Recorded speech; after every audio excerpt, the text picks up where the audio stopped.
Good evening, everyone. It's my absolute privilege to introduce our esteemed faculty for today, an exceptional officer, a seasoned administrator, and authority in field of internal security, Mr. Prakash Rau, retired IRS officer.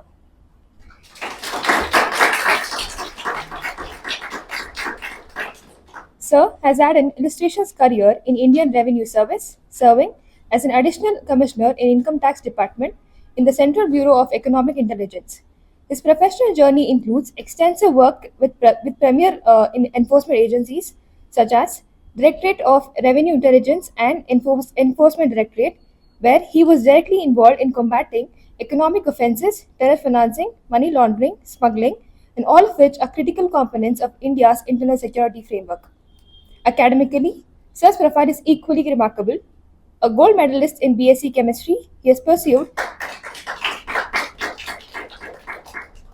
has pursued MA in economics, MA in English, postgraduate diploma in communication and journalism.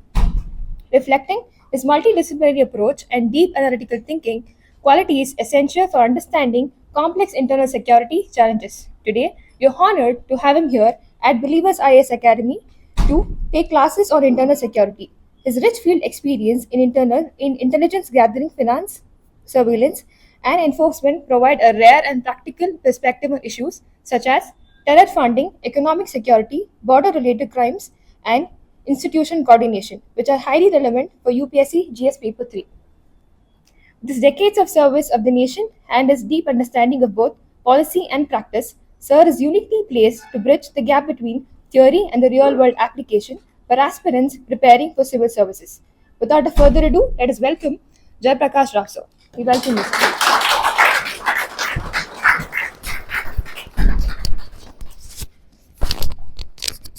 Thank you, Putar, for that wonderful introduction. So I myself introduce, I'm Prakash Rau, IRS, retired, 96 batch officer. My career started in Ministry of Economic Affairs in a CSO, Central Statistical Office, in the budget department. My fault or whatever that I was a culprit for getting into the department, being an IRS officer, I worked as an assistant secretary. Only for my fault I can call it. That year my economic optional paper, I was the topper in the country. It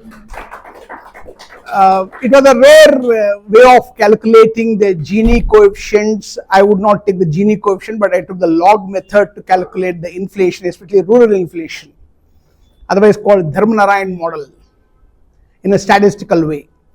I don't know what impressed them, but they called me to work in the department, and Reshwan Sinaji, I worked for 3 years. Then I came back to repatriated to Income Tax Department.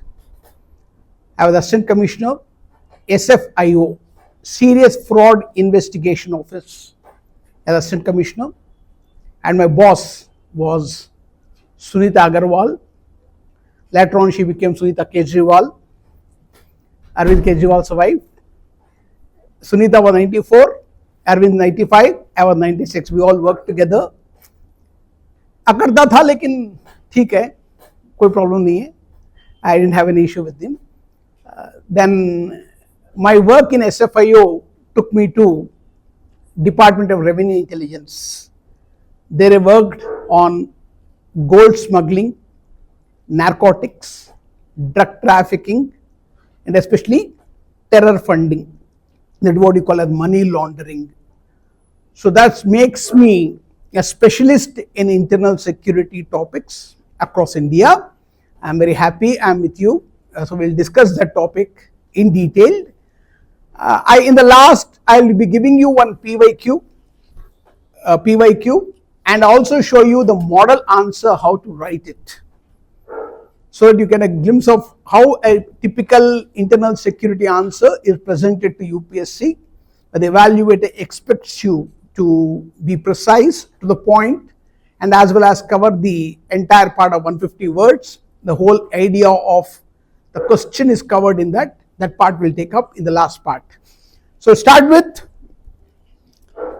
like food, water, shelter are as necessary for a human life, so does for other living beings, but more importantly for human beings, so is equally important is security. Let me test this in a simple way. I'll prove it to you within a minute what I meant by that. So have that young man in the last, the man who was sitting next to me, I'll ask you. It's about 11:30 p.m. You're going alone. How comfortable are you going alone home?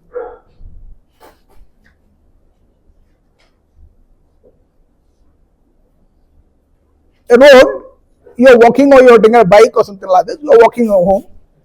How comfortable are you? Like, not fully comfortable, but But you can go. Yeah. How about you, beta? 11:30 p.m. You're not comfortable. You're scared. Huh? Huh? You can manage, but not confident. Can you walk like that any of the young man or me? 11:30, 12, midnight? Any lady? Any girl? No. Why? Whom are you scared of? Yeah, you can. You carry a pepper spray. Huh? No, my question is that when I ask a girl child when she's going out, we tell 100 things about her security, her safety, be careful and all. Why did not we ever tell a boy to behave with girls and ladies in the society? Why did not we sensitize them? Why should I tell a girl how to dress? Why can't I tell a boy not to rape her?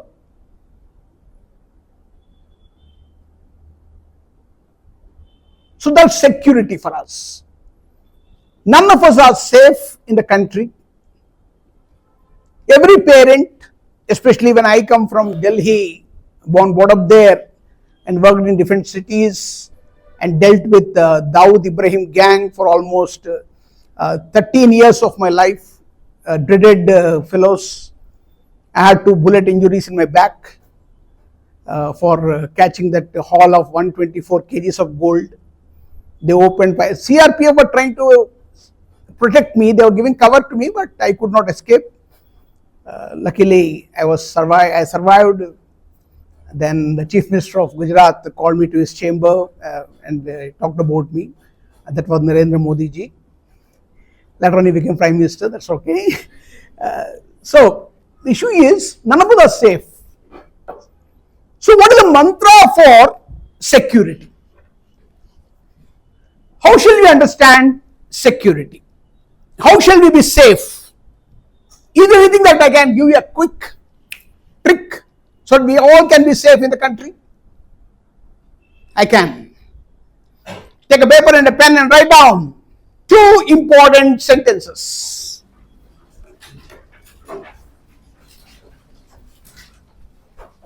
The mantra for security.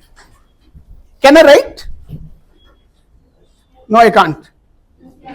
Where can I? Pen. Which color will go? Blue? Yes, that should do.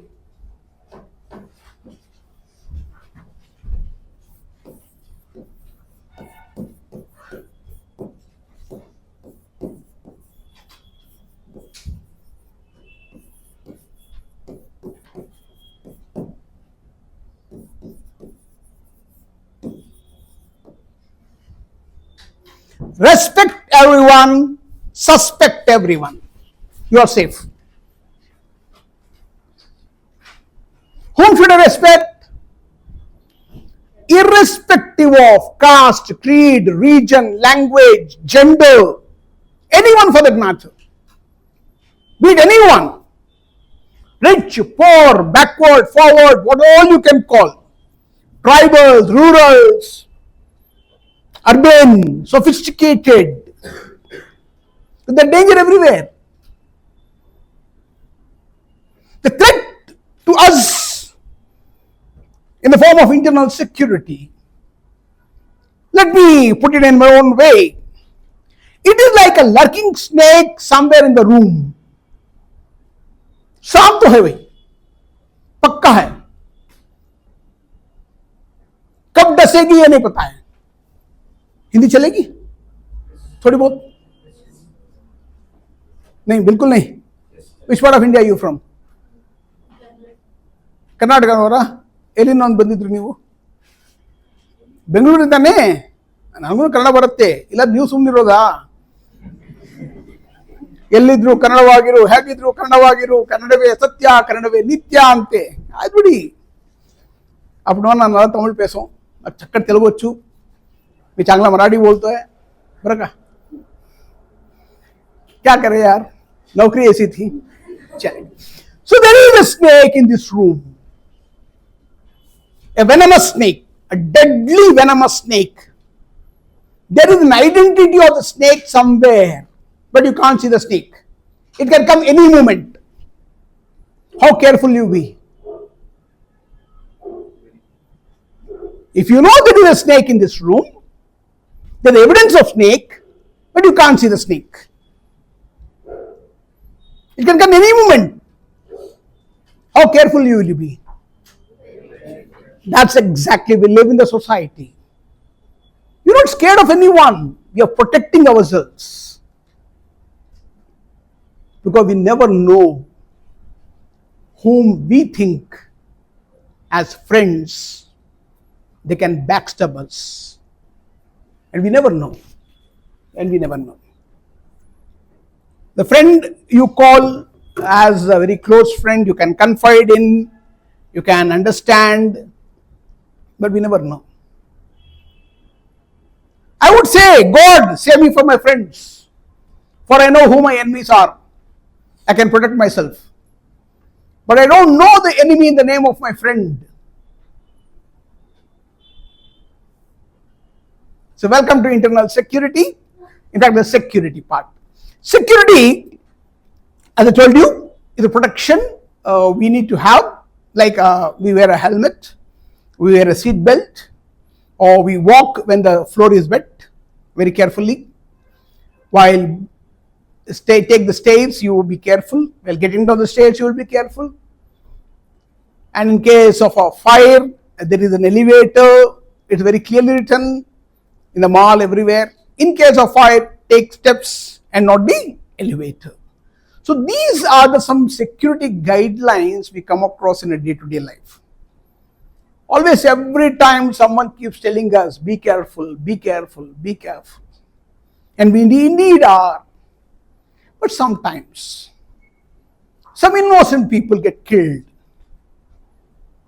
Like a Mumbai blast, Delhi High Court, Parliament, Sankat Mochin Mandir, Varanasi on a Tuesday, 6:30 p.m. when 10,000 people chant Hanuman Chalis at one go. At least 64 people were killed, devotees were killed. Harminder Sahib, that is what you call Golden Temple. I was in Bengaluru that day. I finished off around 2 o'clock an internal security session in another institute. I came out, the Rameshwaram Cafe bomb scare happened. Even today, the MG Road bomb scare hasn't been proven. Hyderabad, Gokul Chaat, or what we call as the Lumbini Park, where young boys and girls gathered to watch the laser show. Innocent people were killed. So who are these people who kill us? Why can't they fight my soldiers? My soldiers are trained in a warfare, they know battlefield, they have ammunition, they have a gun.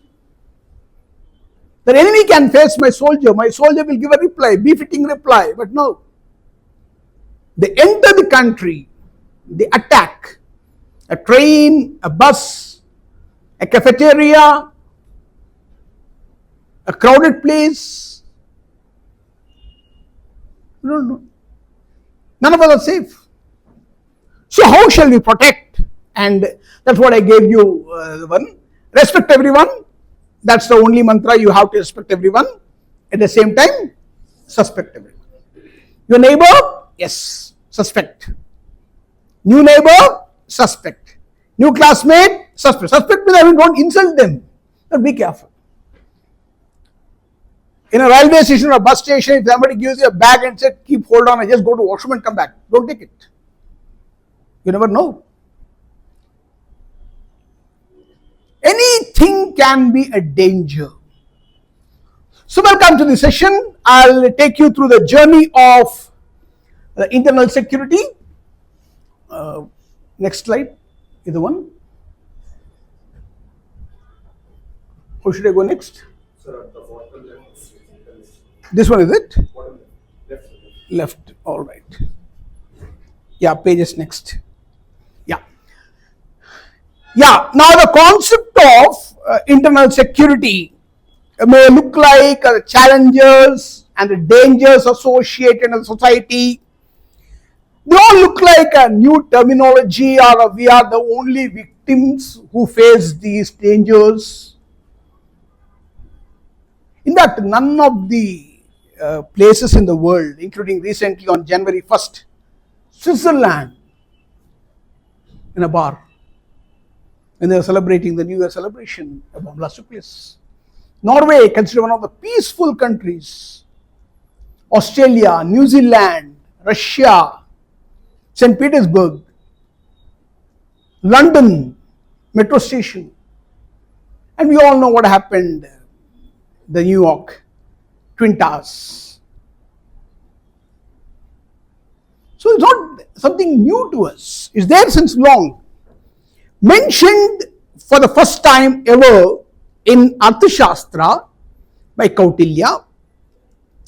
This you came across in your economy classes and probably history as well, because you studied Indica by Megasthenes or Arthashastra as the Mauryan administration, a source of it.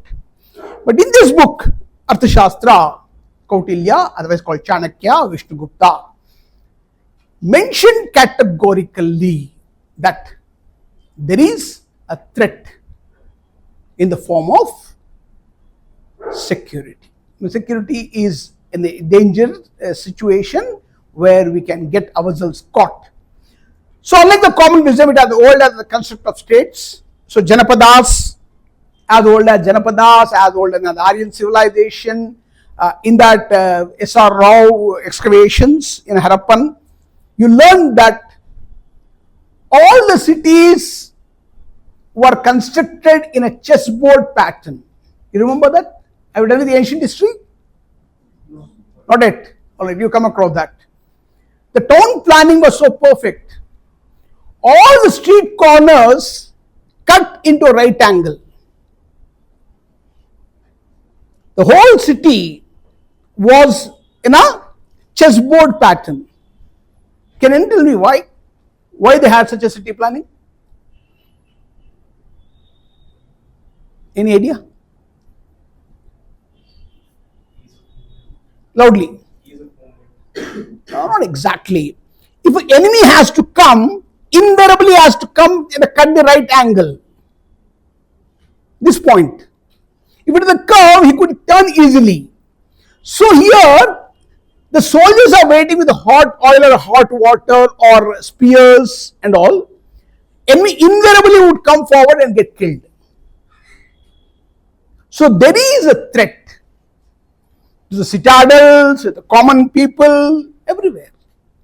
As long as that, the Roman Empire we saw, the Greek, Egypt, the Sumerian civilization, the first ever civilization, had a construct of security, the way they constructed the walls, the Mesopotamian cities, what we call today Iraq, had a lot of strengthening the walls or forts, moats, so they could protect themselves from the enemy.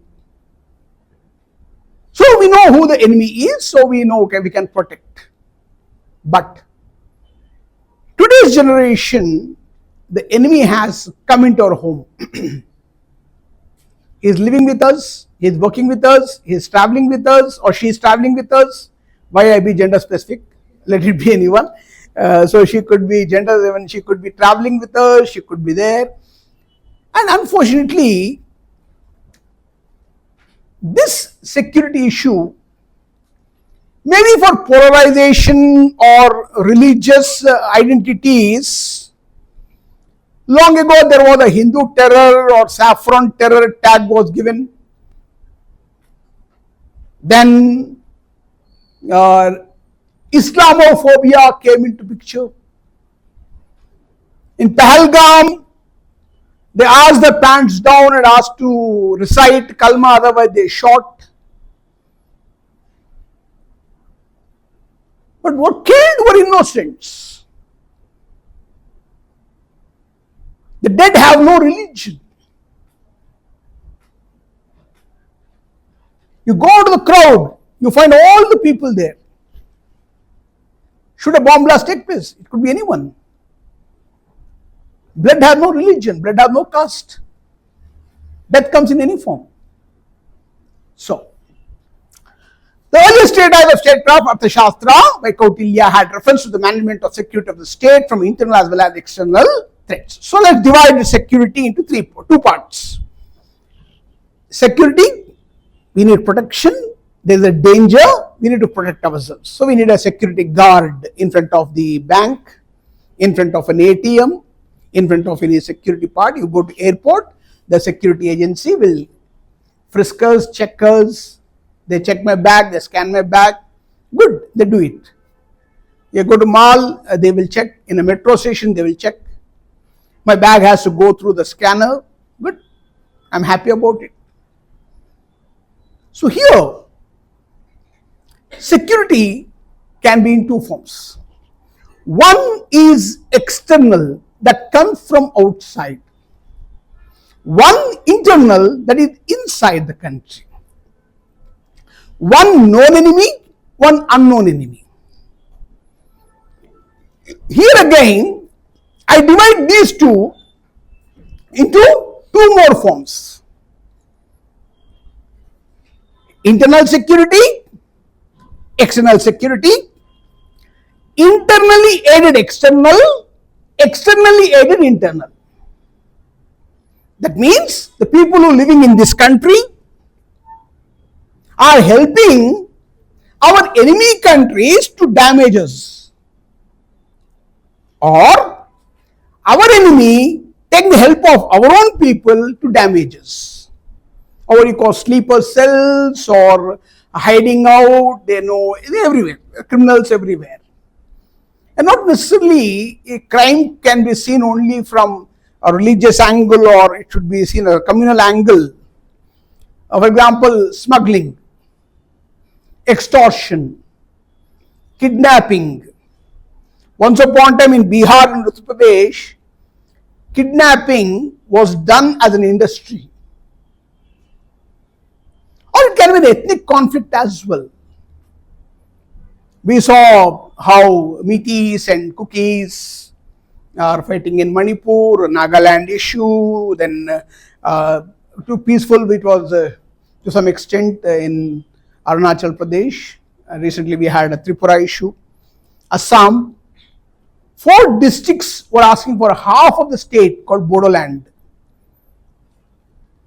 To one extent, Assam people said when they found oil in Digboy, the oldest oil well in the country, when we were taking oil, Assam people said Indians are taking our petroleum.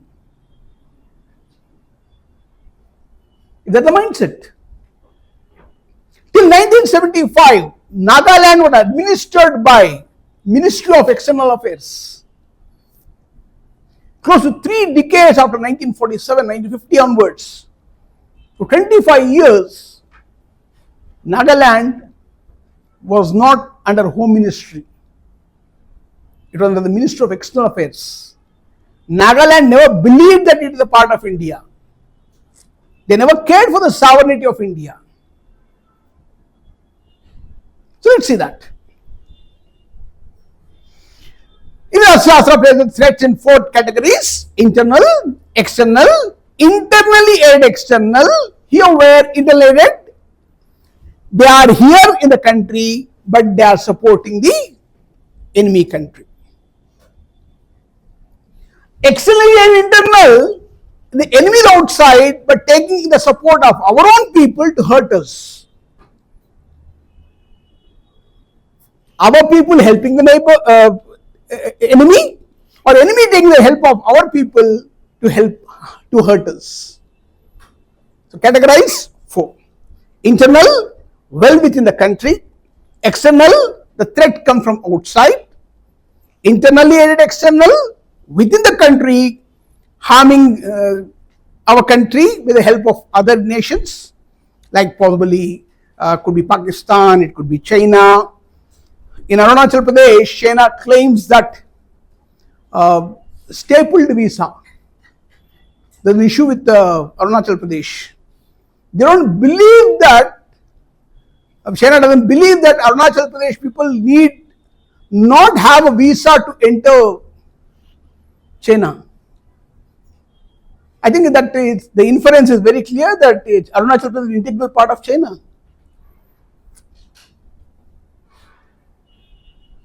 So there are people who are going to help our enemies. And enemies are taking advantage of the hostilities among ourselves, widen the gap, threaten people, bring misunderstanding, polarize people, political motivation, and go on threatening. The leaders of the country go out of the country and talk in Berlin, talk in US that Indian democracy failed, Indian election system failed.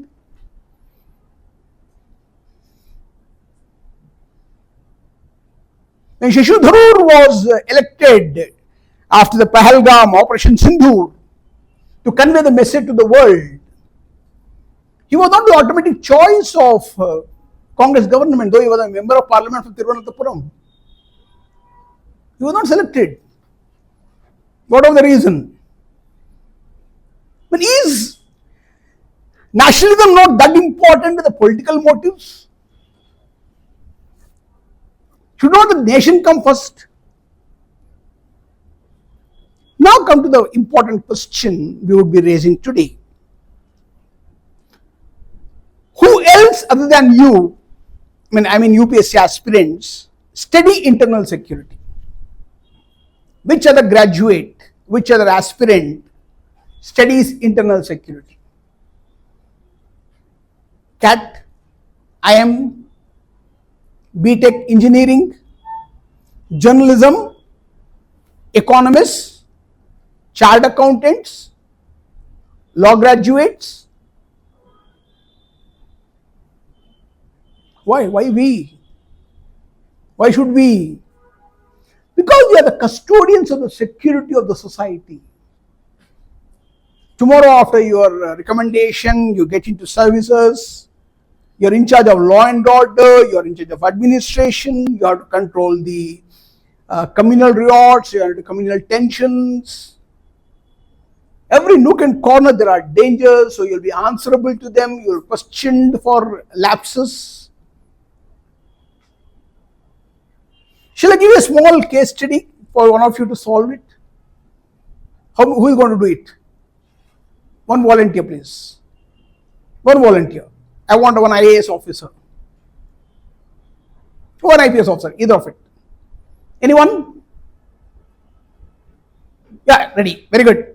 I post you as Assistant Commissioner of Police in a city. Then a bomb blast took place. Intelligence failure, I take it. I take the blame. I'll not blame you. You're in charge of law and order and all. Then my intelligence department failed.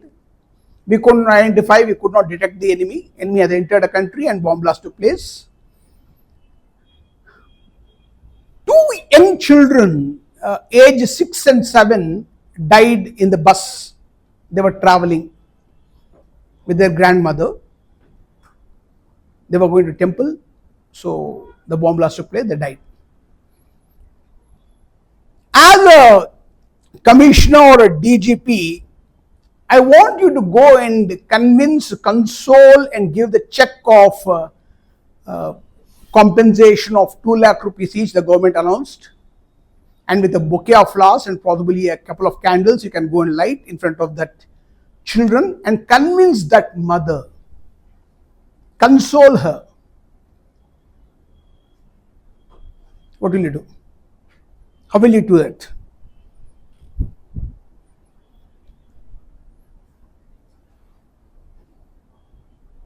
Because she asked very innocent question, what crime did my children do? They were only going to temple with their grandmother. Why they were killed? Where are my 2 children? I could not even see their bodies. How will you convince her? Will you give a bouquet to her? Light a candle there? Give a 2 lakh rupee check each? A compensation to mother? Convince her it's a part of daily life, it's okay. What will you do? And accept that it was a mistake on our part and Okay, do it. apologize first. Okay, apologize. Is that enough?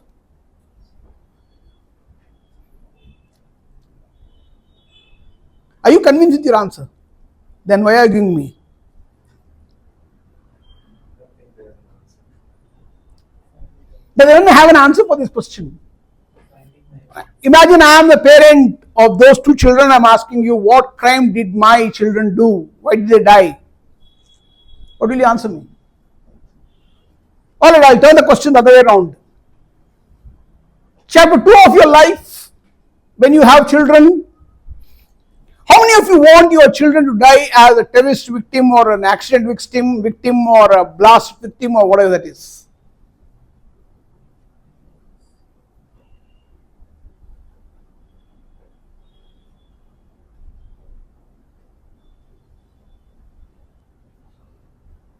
No answer forthcoming. Now you can empathize with a mother now. You have no answer for the question. There was no answer for a Mumbai train blast. There was no answer for Gokul Chat Bhandara, Hyderabad. There was no answer for Lumbini Park. There was no answer for Delhi Parliament attack, where many security guards were killed. My wife used to work in Delhi High Court as a section superintendent. When I met her, she was a stenographer. Then she was promoted as section superintendent. My car was waiting right about 100 meters from High Court building. My wife came out and she would join me in the car so we can go home.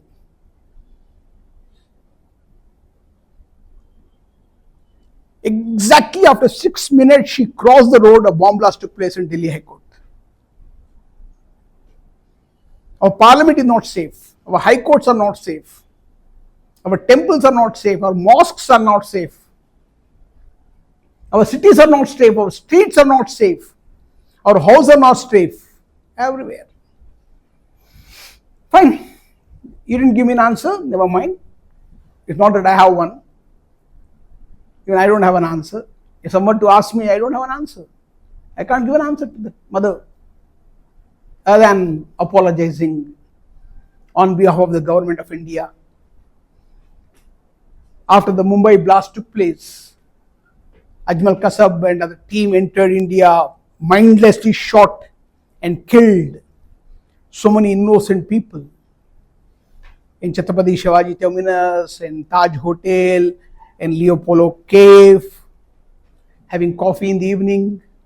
All innocent people. Ajmal Kasab repented that there were fewer people in the station that day, and a few more bullets were left out in his magazine after killing around 100 people with his AK-47 gun. The Home Minister then, Mr. Shivraj Patil, when all this was happening, he had time enough to take a shower and a change of a dress to attend a press briefing.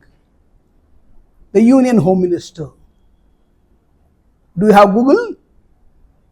Do you have Google with you? Open it. Shivraj Patil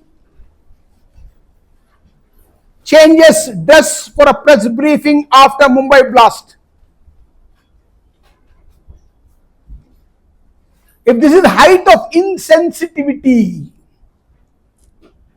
if this is what the attitude of the government towards the citizens, then where am I to go? You saw it? Yeah.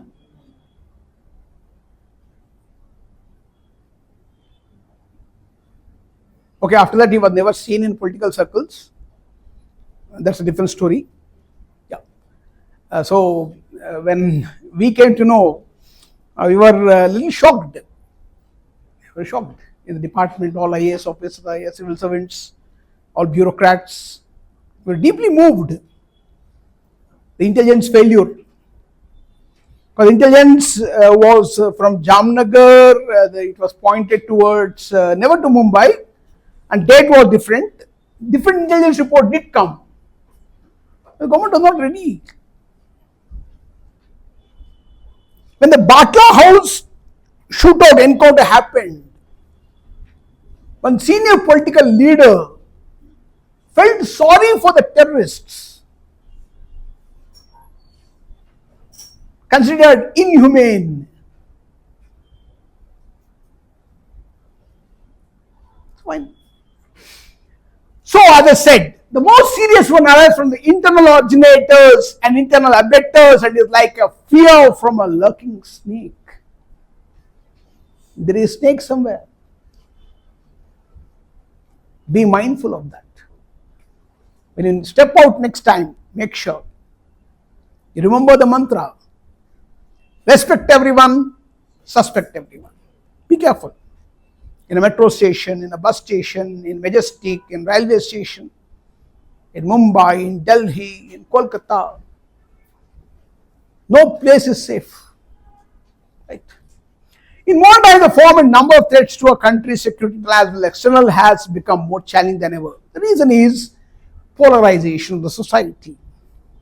We are divided in the name of communities, religions, caste groups, mob lynching, cow vigilantism, moral policing. A few girls wore t-shirts and jeans and went to Mangaluru pub. Maybe they want to have a couple of breezers or want to have a couple of beers. Okay, fine. Grown-up girls, it's okay with them. If their parents are comfortable, they are comfortable, it's okay. But Pramod Muthalik Desai of Sri Ramasene had an objection to the Indian girls going to pub. He begged them, thrashed them, pulled them with their hair out, telling them that it's not Indian culture for Indian girls to go to pub.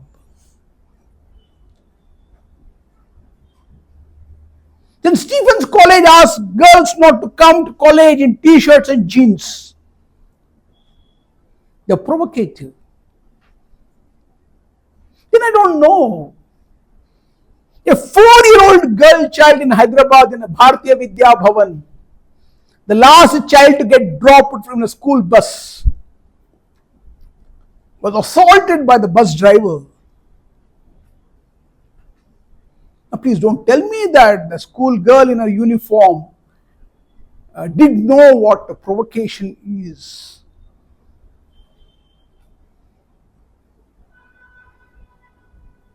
Nirbhaya for that matter, Disha for that matter. Or every 4 minutes, one girl child is assaulted, one lady is assaulted in the country. I am not saying it, National Crime Record Bureau says it. So who is safe? Where are we safe? Let's see. So the reason is we are divided in the name of a caste, creed, region, ethnicity, race, identities, complexion. And add to it, the modern generation has a great weapon called the Facebook or social media. One lady, Nupur Sharma, comes on television with a half-baked ideology. She quotes of the religion. The present Chief Justice Suryakant admonished her, and the party suspended her for that irresponsible comment. And a social media flare-up happened. And this Kanhaiya Lal of Udaipur pressed the like button on one of the comment. He was a tailor. He was not highly educated to write some critical comment about Nupur Sharma supporting or opposing or all. He just liked it. That ended two boys, brought him out, beheaded him, daylight, kept the head there and went away.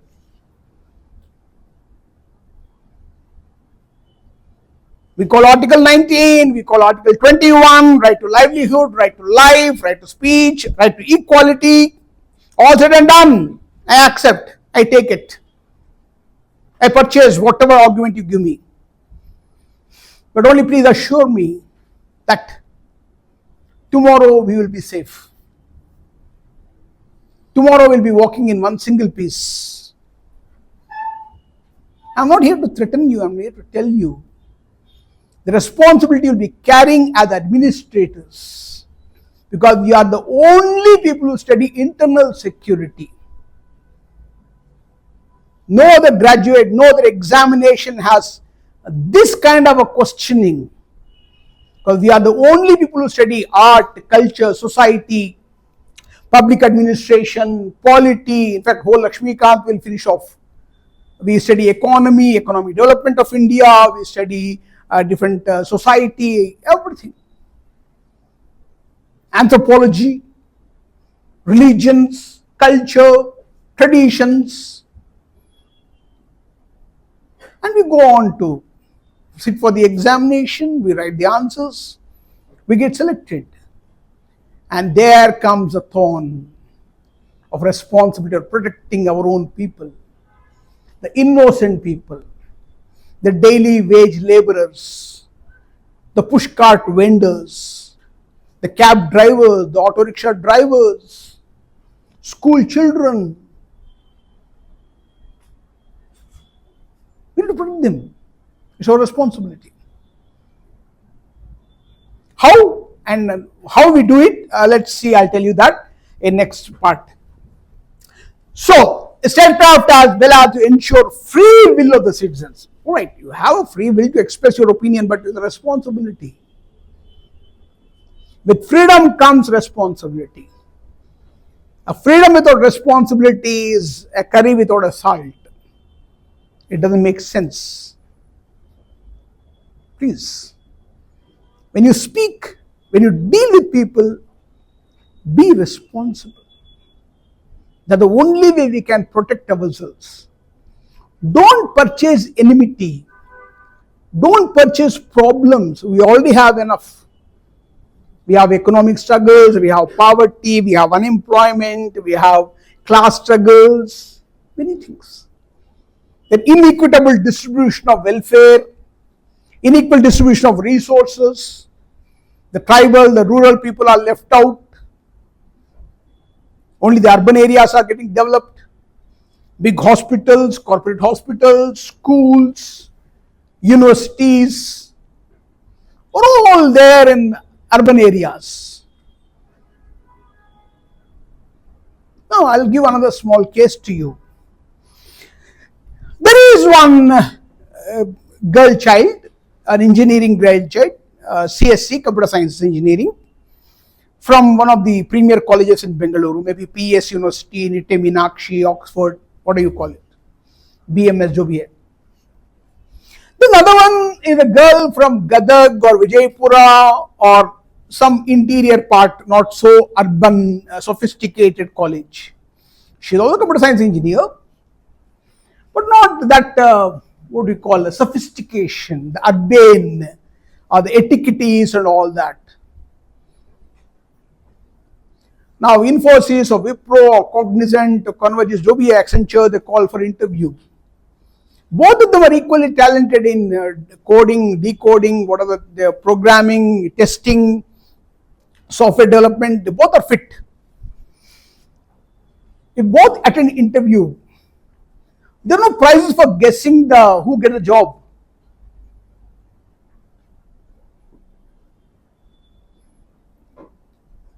Can I have the answer? One from Bengaluru. Urban. Why? Communication? Etiquette? Sophistication? Communication skills, you call it? Or the urbane lingo? Gen Z language? Pushing hair back. And I was like, all right, right. Maybe she can apply a lipstick which matches her skin tone. Maybe she can get a pedicure done, a manicure done. Maybe she can get a facial done. Maybe this girl from not so urban area is not capable of all that. So when you're depriving a graduate who is equally qualified for a job, not getting an opportunity, aren't we creating a difference in the society?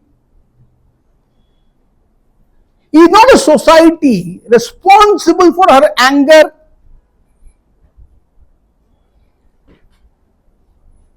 Isn't the society responsible for the lack of growth among certain circles which are there in the vicious cycle of poverty, generation after generation? पीढ़ी के बाद में पीढ़ी गरीबी की दुष्चक्र में जूझते हुए हमेशा की तरह they can't come out of it. They take it to violence, extremism. Who is responsible? Then again we blame. When I come to Maoism, I'll tell you what exactly happened. The inside story of Maoism. At no point I'm supporting Maoism. In fact, I worked as a counterintelligence for them. We were trained to think like them. That's counterintelligence. Anyway. A country has to employ a suitable mix of policies with respect to economic, I told you, strategic, we need a development plan. No country can afford to have a divided society. A society with a difference of opinion.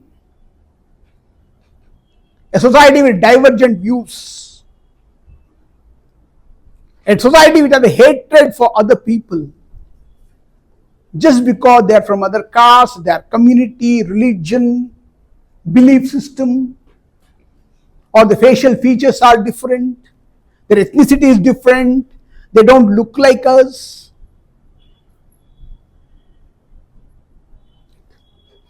Military and diplomatic powers at its disposal not to secure the interests of the country and its citizens. So I only mentioned the four. Economic. The economic divide is quite pathetic, quite apparent. It's there for everyone to see. If you go out on the street, you see some people are going in a bus, some people are going on foot, some people are going on two-wheelers, some people are going in a car, somebody is going in a ultra luxurious car. All right. I know the society is divided on economic basis. I should carry this. Oh, wear it. All right. Do I look good with this? You don't care. I'm a little fashion conscious at this age. I should look good, right? Makes you look young.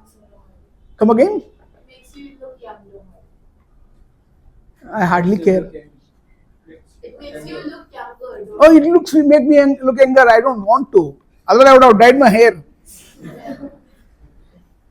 Someone asked me, so why don't you dye? I said, it's not that I'm immortal, but I don't want to. Pun unintended or intended. I didn't know that. Anyway. So, we have economic, strategic. Strategic is a long-term planning. We'll put it this way. We want a society which is free of all these evils and diseases. I want want one generation to come up clean, devoid of all the dirty things that we learned, to hate other human beings. Just we were taught that we are different. I don't know how any child is born different. Shall we do a small test now? Shall we? Very small test. No questions asked. I won't test you now. Pakka. We'll all go out now. Is there nearby maternity hospital? Some nursing home, maternity hospital and all? Yeah, possibly. Last half an hour, because India produces 51 children every minute. Believe me. Official data. The paradox is we also have IVF centers booming. Anyway, that's a part of it. So we'll go to the maternity home where last 1 hour, 5 children are born, the infants. They are separated from mother because they have been washed, they have been wrapped in a towel with a tag into their palms. They are in different cradles. We don't see the mothers because they are in a different ward. Some are still labor room, they have come to the ward and all. They are getting ready and all, fine. We need to go to that infant's room where they have been washed, cleaned and wrapped up in a towel. We just have to look at the child and say, this boy is an IAS officer, she is a criminal, this fellow is a rowdy sheeter, and this fellow is a terrorist. Can we? Then who made us? Who is society? We ourselves. So blame yourself for that. Why are you crying? When we divide ourselves in the name of caste, creed, region, religion, linguistic. When Ms. Mukherjee from Kolkata, State Bank of India manager in Bengaluru did not speak Kannada, she was beaten up. When Maharashtra was traveling from Maharashtra to Karnataka and Belagavi, because he didn't speak Kannada, they beat him. How long can we have these differences? I don't know, I'm asking very innocent questions. If you know, you tell me. I'll be happy to learn from you. So we have strategic. Military, yes, we need to strengthen our defense forces, paramilitary forces, BSF, Assam Rifles. In fact, one of the best intelligence units I have met. Especially in my Manipur area, when I was working with Assam Rifles. My goodness. The best intelligence unit I have ever come across. Handling Bodo units and Nagaland especially. My goodness, especially from Myanmar, the drugs come. And I was there only for 18 months. And of this 6 months, I was in this northeast border in Myanmar, catching hold of these drugs. So, the best intelligence I have ever come across. So we need that military and diplomatic powers. What can be solved with a discussion? There's no need for a gun. We can sit across the table and discuss and solve the problem. Find out what exactly they want. If it is well within the reasonable part, we can as well discuss and solve it.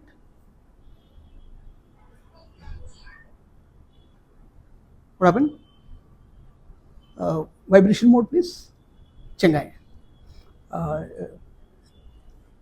You are Tamilian. I put Chandan put on a party. Silent put on vibration put on the podo. The sound of lavender.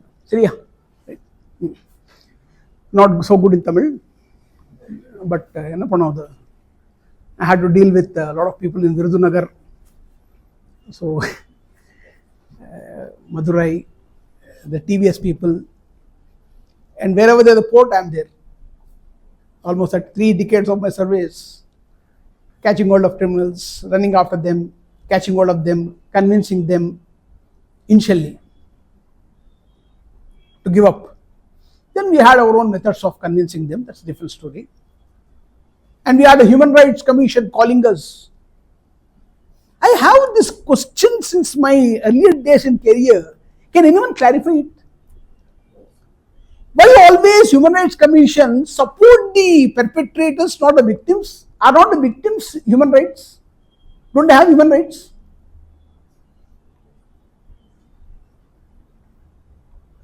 A terrorist attack happened, the Human Rights Commission, Kapil Sibal goes to Supreme Court, they wake up at 3 a.m. in the midnight and ask for review petition, curative petition.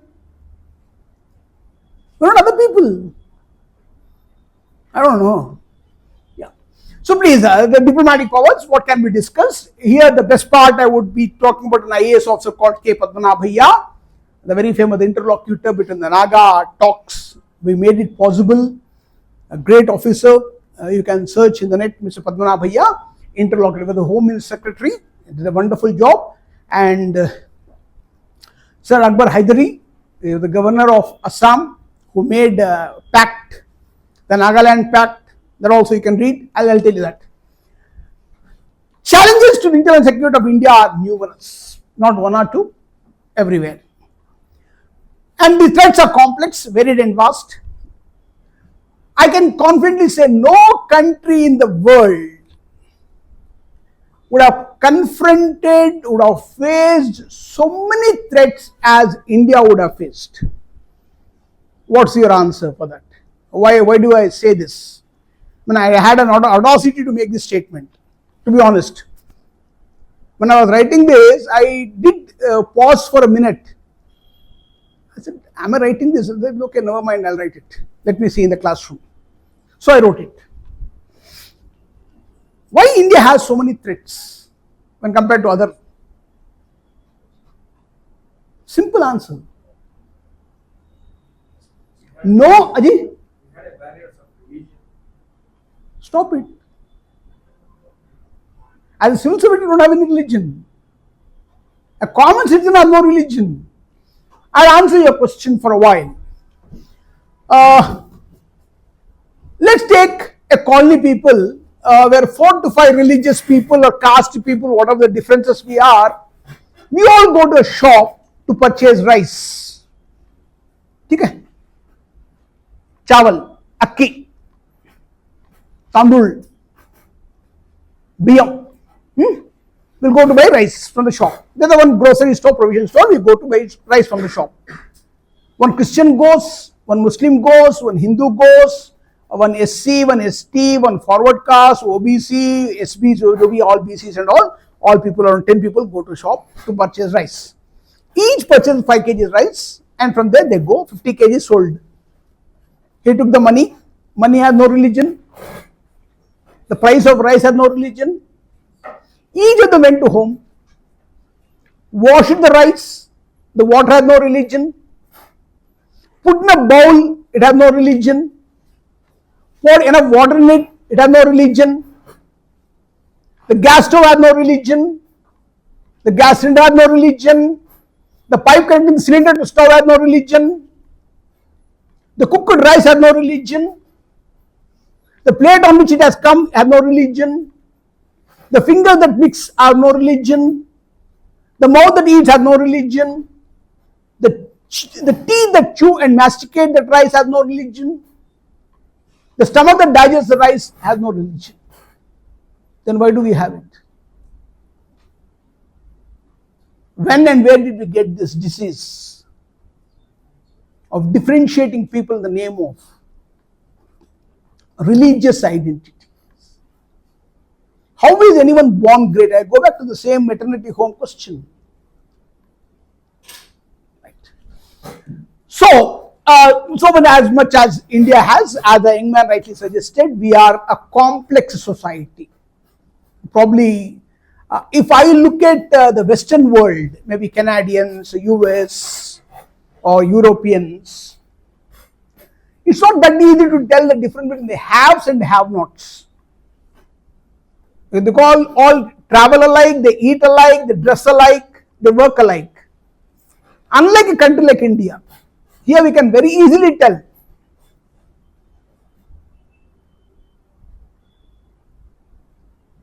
Very easily. Who is rich, who is poor, who is that, who is this. We have religious identities, we have caste identities, communities, we have caste groups. Maybe for political ends or for the communities feeling, we contest elections in the name of religions.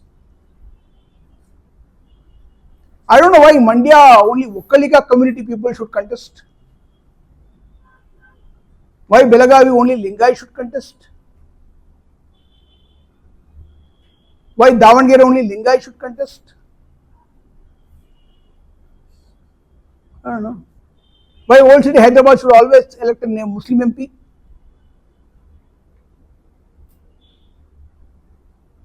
When one IAS officer, Prakash Rau, contested with a great difficulty, he won because the caste from which he comes are concentrated in that part of Hyderabad. So he could win. Lakshmi Narayan, IPS, Joint Director, CBI, VRS, was defeated in Visakhapatnam elections. The man who studied constitution, who understands law and order, we don't want to send that person to Lok Sabha. We send Rekha, we send Jaya Bachchan, we send Sachin Tendulkar, but not educated people. With a great difficulty, we could send Sudhar Narayan Murthy ji. Otherwise, whom are these people representing? Are they representing the caste, they represent the community, or they represent the people of the society? So think about that, you'll get an answer. I hope you make running notes, then think about it. What I am telling you, listen with your pens, you'll get through it. Haji. So it's overall more than 51 in India is said to be affected by one or the other of these threats, which are just not law and order problems. And if we thought that it's just a law and order problem, we are mistaken. Because we have drawn lines among ourselves, unfortunately. We are south part of India, we are north part of India, we are east part of India, we are west part of India, we are linguistically great, our festival is great, our religion is great, my community is great, my language is great.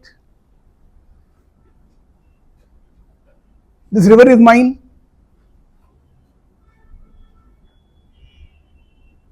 You know, you can't make it out of project, you call for a Kaveri Bandh and you band the buses. Karnataka Bandh call is given, and Mr. Addl Nagaraj with the black cap and black chashma. I have been watching you for the last 15 years, it's the same person. From Majestic to Freedom Park, he'll go and come back.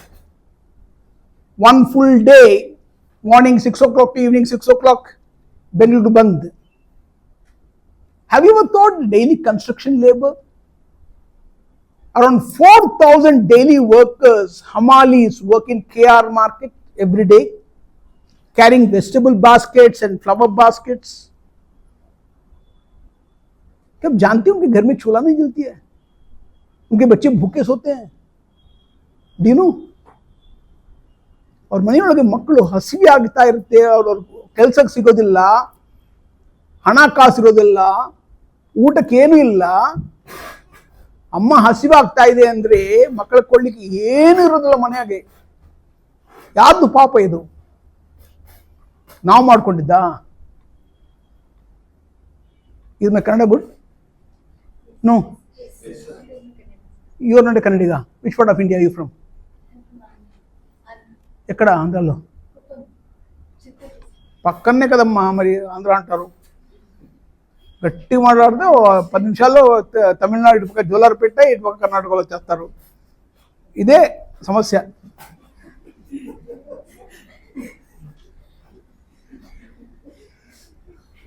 I just want to tell you that my Kannada is good enough. Kannadigas ಚೆನ್ನಾಗಿದಾ? ಮಾತಾಡ್ಬೋದಾ? ಇರ್ಬೋದಾ ಬೆಂಗಳೂರಿನಲ್ಲಿ? ಇಲ್ಲ ಹೊಡ್ತೀರಾ? ಯಾಕಪ್ಪ ಹೊಡಿಯೋದು ಬಡಿಯೋದು, ಏನು ಅಷ್ಟು ಪಾಪ ಮಾಡಿದ್ದೀವಿ ನಾವು? ಆಯ್ತಪ್ಪ, ಡೆಲ್ಲಿಂದ ಬಂದಿದ್ದೀವಿ ನಾವು, ಏನಾಗ್ರಿ ಕೊಡ್ತೀರಾ ಅದಕ್ಕೆ? ಆಗಿರ್ಬೋದು, ಕನ್ನಡವೇ ಸತ್ಯ, ಕನ್ನಡವೇ ನಿತ್ಯ, ಎಲ್ಲಿದ್ರು ಕನ್ನಡವಾಗಿರು, ಹೇಗಿದ್ರು ಕನ್ನಡವಾಗಿರು, ಇರ್ತೀವಪ್ಪ, ಆಯ್ತು. ಮತ್ತೆ ಯಾಕೆ ಹೊಡಿಯೋದು ನಮ್ಮನ್ನ? ಅಷ್ಟೇ ಪಾಪ ಏನು ಮಾಡಿದ್ವಿ ನಾವು? Same thing goes linguistic jingoism with Tamil Nadu. No other language is acceptable. When I come out to Chennai airport, I might be speaking in Hindi or Punjabi or some other language. And I ask the driver, because my guest house is in Burkitt Road. From airport, Burkitt Road, about 20 minutes and all. I said, Burkitt Road, 500. और मैं तेरे को phone करूँ यार, எதுக்கு பஞ்சனூர் இங்க பக்கம் தான் இருக்கே, தமிழ் தெரியுமா? ஆமா தெரியுமே. என் தமிழ் வராம இருந்துச்சியா? ஆமா சார், 200 கொடுங்க சார். அடப்பாவி, அடப்பாவி, தமிழ் தெரியாது, அஞ்சனூர் தமிழ் தெரியும், என்ன பண்ணோம் சார், அப்படி சார் இப்படி. That's how it is. That's how it is. हम कोई कम नहीं बेटा, आप आइए दिल्ली आइए, हम बताएंगे आपको. आपकी हिंदी की धज्जियां उड़ा देते हम लोग, पता है आपको? जब आप दिल्ली आते ना, आपकी हिंदी सुनकर हम लोग धज्जियां उड़ा देते, आपकी मजाक उड़ा देते हैं, ऐसे उड़ा के कि आप चौंक जाएंगे बेटा. अब जोक्स मारते रहते हम लोग. कोई शायर ने कहा तू सलामत रहे इस दुनिया में, तो साउथ इंडियन को लिखना नहीं आता हिंदी, देवनागरी नहीं आती उसको, तो वो लिखा तू सलामत रहे इस दुनिया में. Because I read only in English. TU2 SALA Sala MAT mat. तू सलामत became तू सला मत रहे दुनिया में. हम आपकी मजाक उड़ाते हैं, हम just telling you. It's not that we don't have any differences. Yeah. Here is a statement, I want you to focus it. This particular statement, I spent almost 20 minutes in composing this statement. Just look at it. Look at the severity of it. They have external dimension of falsifying conventional wisdom.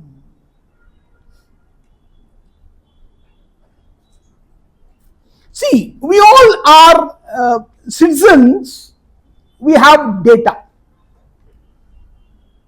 All the data we have is noise. So from data, refined data is information. Good.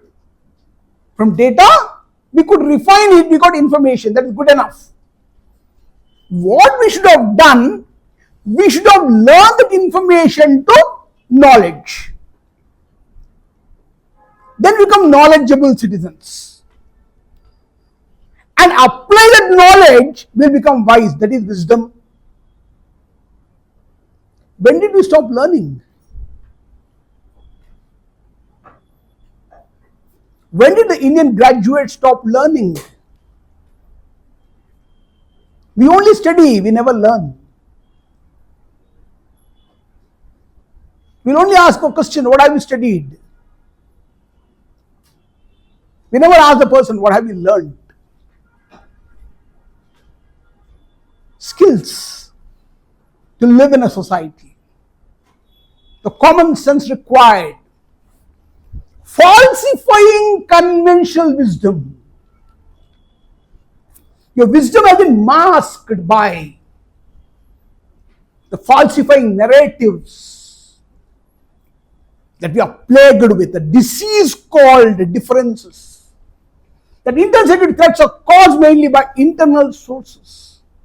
We don't have to look further, they are within us. Our own brethren, our own fraternity.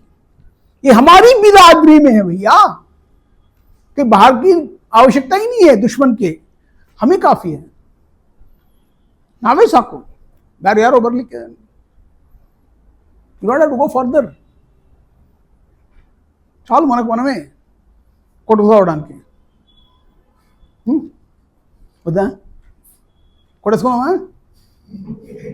వద్దా కొట్టుకుంటున్నాగా. Pithapuram MLA taluka Kakinada Raja Taluka, Cinema Hero Taluka,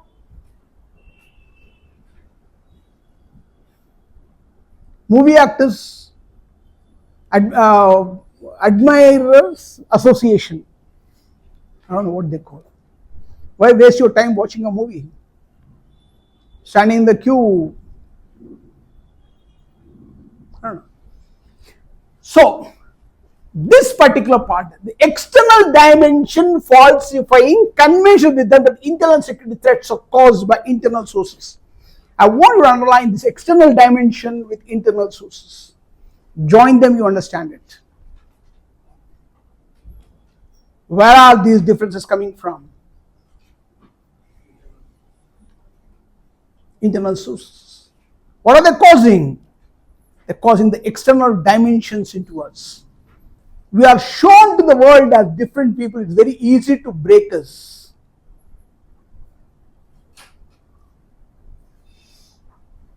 A false narrative has been fed to the world that we lost our conventional wisdom of protecting ourselves. We forgot that maxim that unity is strength.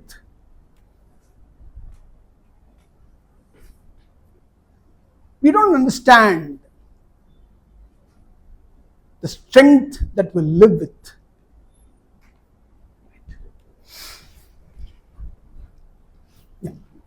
Difference between internal and external security threats. That's why internal and external security are so intertwined that it's difficult to differentiate between the two. But since I have to do it, I'm doing it. I found it very difficult to differentiate the internal and external part. If you look at closely, both are same. The end result is same, right? Either you are killed by your own people or you are killed by your enemy. Who is dying? We are dying. I don't care who killed me. I am only worried I am killed. Or my child is killed. My brother is killed. My parents are killed. My daughter is killed. My son is killed. My relative is killed. ऐसी जलील मौत मिलती है हमें. क्या गुनाह की थी हमने?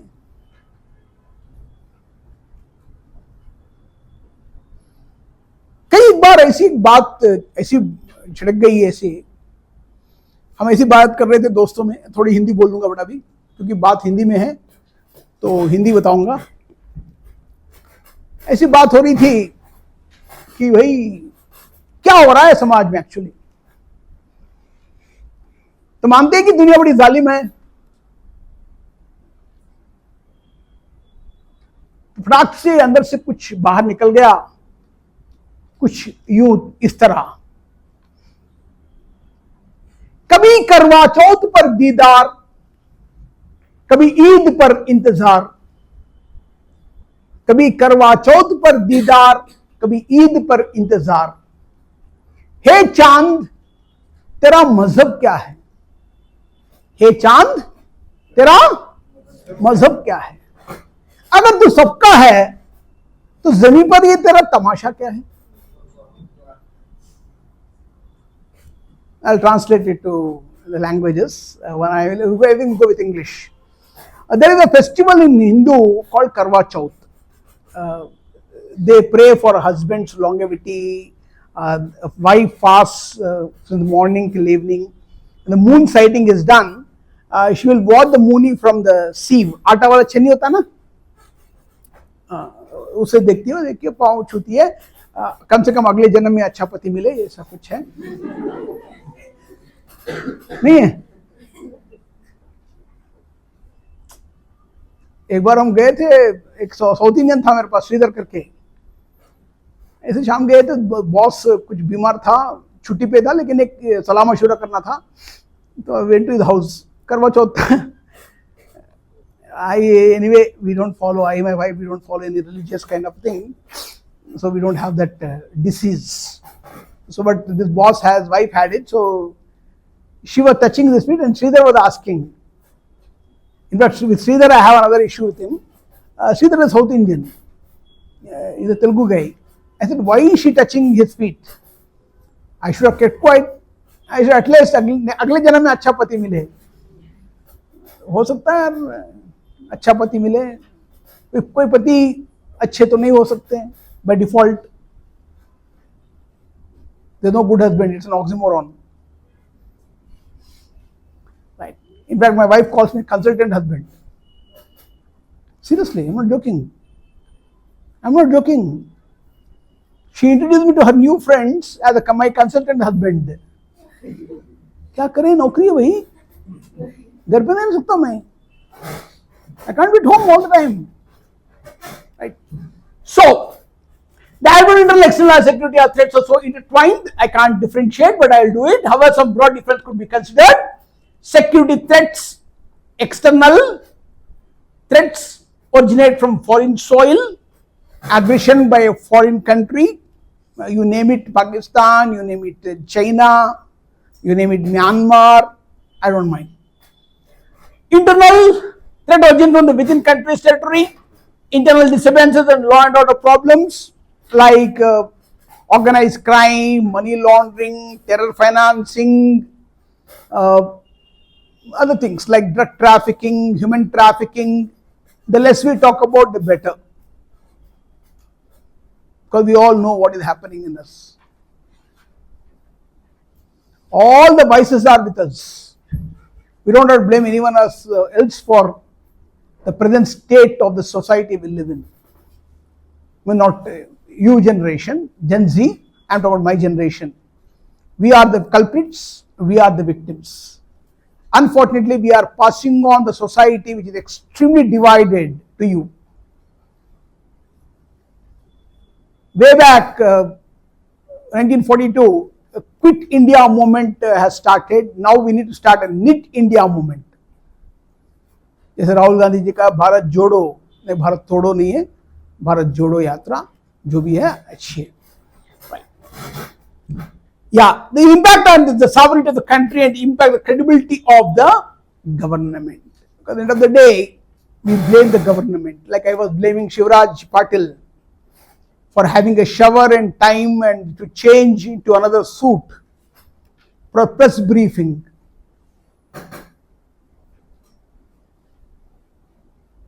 I blame myself for the intelligence failure, though I am not directly responsible, but it's that. Some blame goes to me as well because we could not stop the terror funding of the sleeper cells. Now, the National Investigating Agency has come up with extra teeth, with extra power. Even at this moment, somebody has picked it up, you don't even know. So what is sleeper cells? Sleeper cells. What is sleeper cells? What is? Sleeper cells. Sleeper cells are yet to be inducted into terrorist act. They have been fed. They are in a sleeping mode, dormant stage. But they have been trained. When the need comes, they are activated immediately. For that to feed them, they have to be given funding for them. They are called sleeper cells. They are among us. They are anywhere else. They may be traveling with you, they might be eating with you, they might be having coffee with you, we don't know. They are ready to attack us any moment. That's why I said, respect everyone, suspect everyone. Everyone, no exception. Yeah. So sovereignty of the country and the governments are blamed for this. The government has a role to play, but it's hardly anything. So here, the goal is a definition of security challenge acknowledges a political, economic, environmental, social and human threat among the other strands that impact the concept of security. If the society is a fabric, a well-lit fabric, it has many threads among the cloth, which we all are. Maybe all colored thread, different colored threads. We are that. But we are knit together into a cloth. Maybe like my handkerchief. Maybe like my shirt, which has many strands of threads. But they are united. It's very difficult to tear it. Make a small hole, easy to tear. That hole is the differences. Bring enmity among ourselves. So we could be acknowledged the political. We are divided in the name of a religious identity. We are divided in the name of a caste identity, the Lingayat identity, the Vakkaliga identity, the Kamma, Kapu, Reddy, Yadav, Bhumihar, the Thakurs, the Muslim minorities, the Christians, what do you call it? Economic, we discussed it, the economic divide. Environmental. This is a particular issue with environment. We should have been more careful protecting the environment. In a way, we are responsible for the global warming that's happening, which impact the economy and the GDP. Let me tell you, in a metropolitan city, a vegetable seller goes early in the morning, buys fresh vegetables, and sets up a stand, a kiosk, at about 9 o'clock in the morning for the customers to come. But the temperature is soaring to 44 to 45, 46 degrees centigrade. No one chose to come out. He invested 5,000 rupees, assuming that he would earn about 1,500 rupees profit on the vegetables he could sell. And people decide to stay indoors because of extreme global warming and heat. They switched on their ACs, leaving out chlorofluorocarbons out, enjoying a cricket match or watching binge watching on Netflix. Evening 5 o'clock they come out. By the time the vegetables are rotten or not fresh, nobody would buy them. Nobody comes out. So Uber driver would not get the ride. Nobody goes out. The waiter is not given a salary or a tip.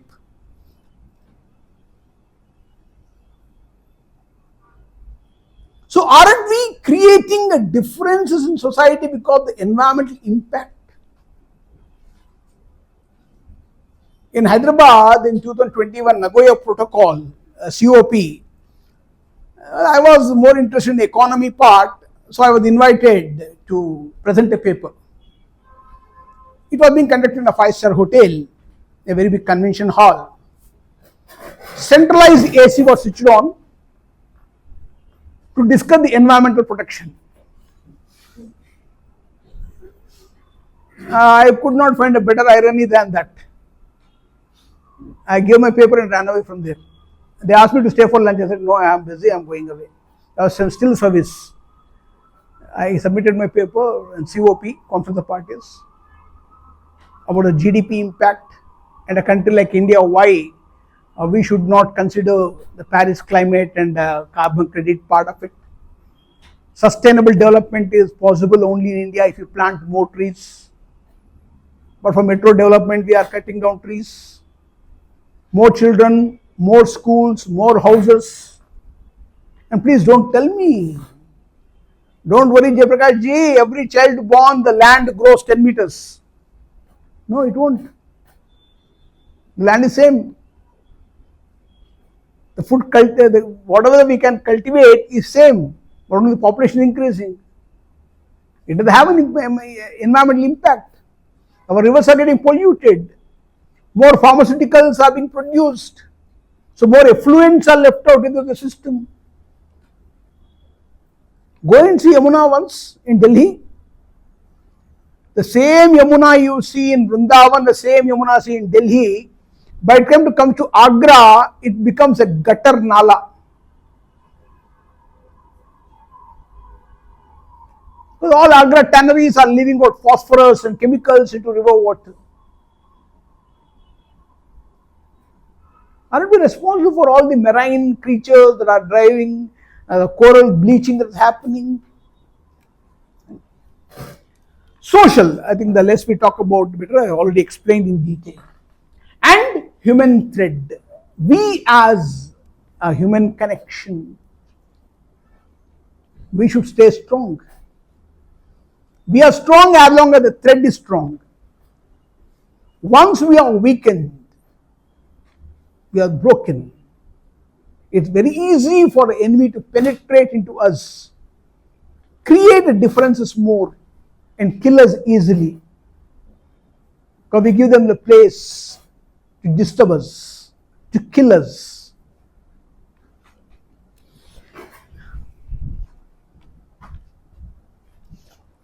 In the concept of security of the lowest common denominator of every society. So why I call security the lowest common denominator? What am I dividing? Does the denominator divide? Does the denominator divide? Yes. No? Numerator, denominator? 1 by 2? 1 is divided by 2. So 1 is becoming 0.5. Half of it. We are losing our strength, aren't we? Yes or no, boss?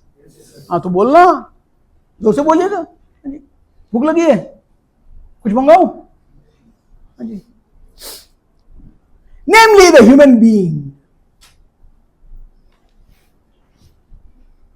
This fellow had an audacity. Look at this kind of daring approach. He says, the human being is the denominator of the society. The whole society is divided by human being. Human being is dividing the society. What we should do? Cross multiply? No. We'll make it decimal point? No. 1 by 2 is equal to 0.5? No. Reduce the power. Simple. As simple as that. If somebody thinks he's great, reduce him. Tell him, boss, you are nothing. You have come nothing and you will be going without anything. बस ज़्यादा करना मत, सबका एक दिन आएगी. हर किसी को जाना ही है. होना कदा? टीचर दोस्तों बताओंडे.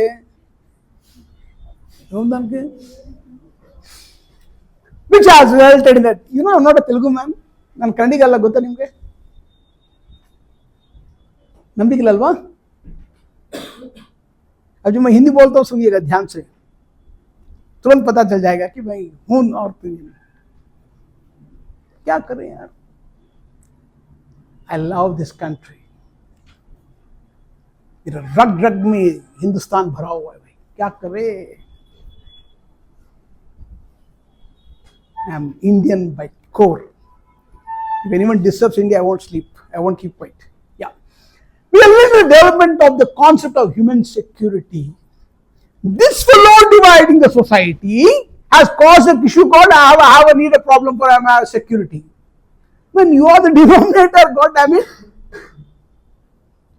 You are the one who are dividing it and you want a security from whom? From yourself. Ain't it funny? You are the troublemaker, you are the victim of the trouble, and you want a solution for the trouble. Wow.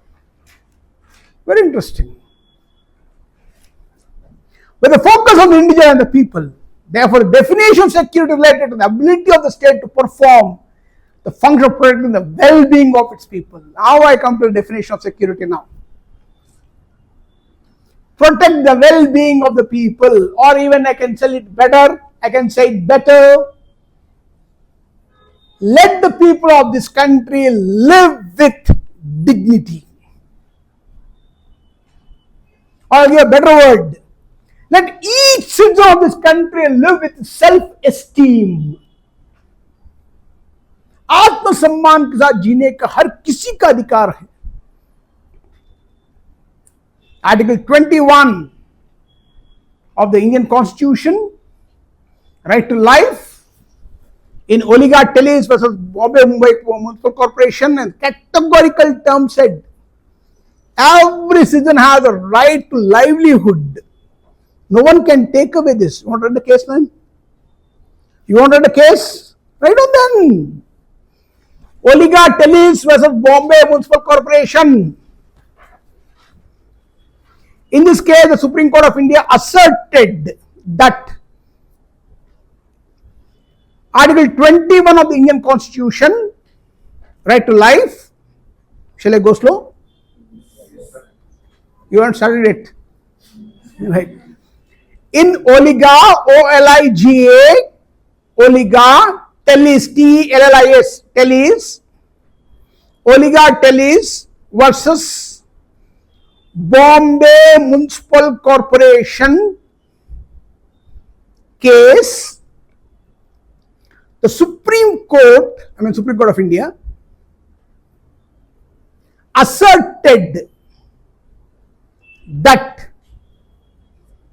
Article 21 of the Indian Constitution, bracket, right to life, am I right? You don't know. Am I right? Because I don't teach polity. I'm right. Oh, very good. Right to life is embedded in right to livelihood. Is embedded. Article 21 is embedded. Right to life is embedded in right to livelihood. That's life. अब जिएंगे तो यार अच्छी तरह जिएंगे यार. If you have to live with dignified life, live with self-esteem. No one can harm us. Yeah. So the state has to perform. State means the government. The function of protecting the well-being of its people. The well-being, understand this, that every human being has a right to live with dignity,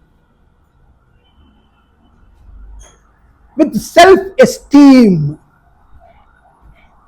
We have a right for a dignified life. Nobody can take away my life forcibly by killing me in a bomb blast. No one can take away my child in the name of a kidnap and ask for ransom. Nobody can come and take money from me in the form of extortion.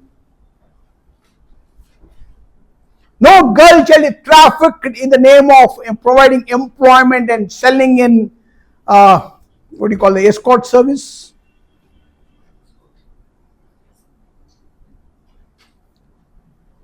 No movie actor or cricketer would start a restaurant business to launder the money,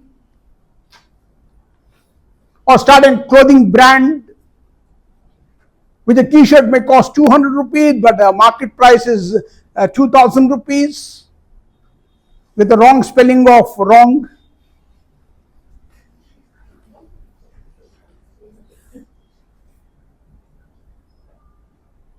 Or open up a cricket academy, charge exorbitant fees, open a school,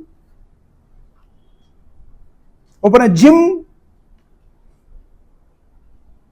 These are all the facets of money laundering. The money that is become dirty money is shown to us as the clean money.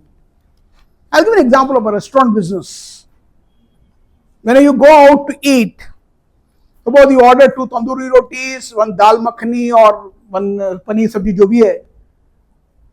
You know what the cost of a roti, tandoori roti? Nothing more than 6 rupees, including the cost of atta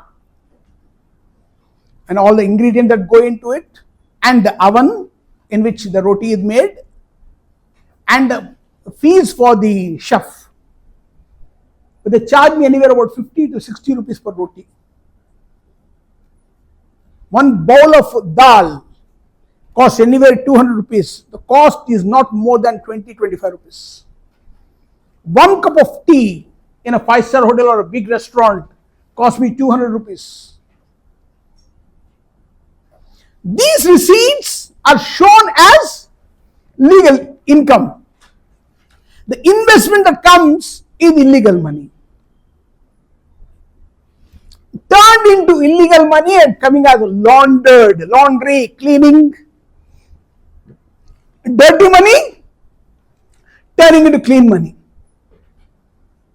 And this illegal money is going to fund terror activities, criminal activities, drug trafficking, human trafficking.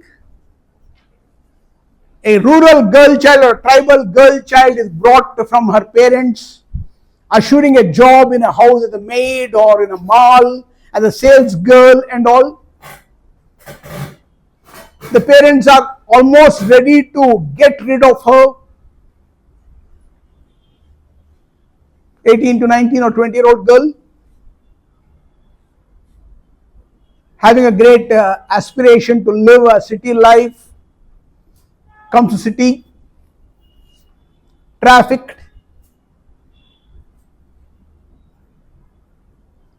10 customers a day, 2,000 rupees per customer, 20,000, she earned it in one day. Even if she stays there for 3 years, you can imagine the money she can make, or she is earning. That this money is going back into terror funding, illegal activities.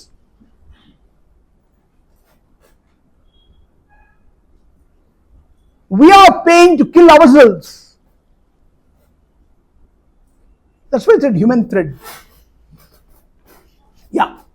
So, with a focus on the individual and the people, therefore, the definition of security related to the ability of state to perform the well-being of its people. And the process of keeping peace and maintaining safety within a nation or state. So, internal security can be defined as maintaining peace and safety. Let all live peacefully, safely, will not harm others, will not hurt others, will not insult others, we will not discriminate others.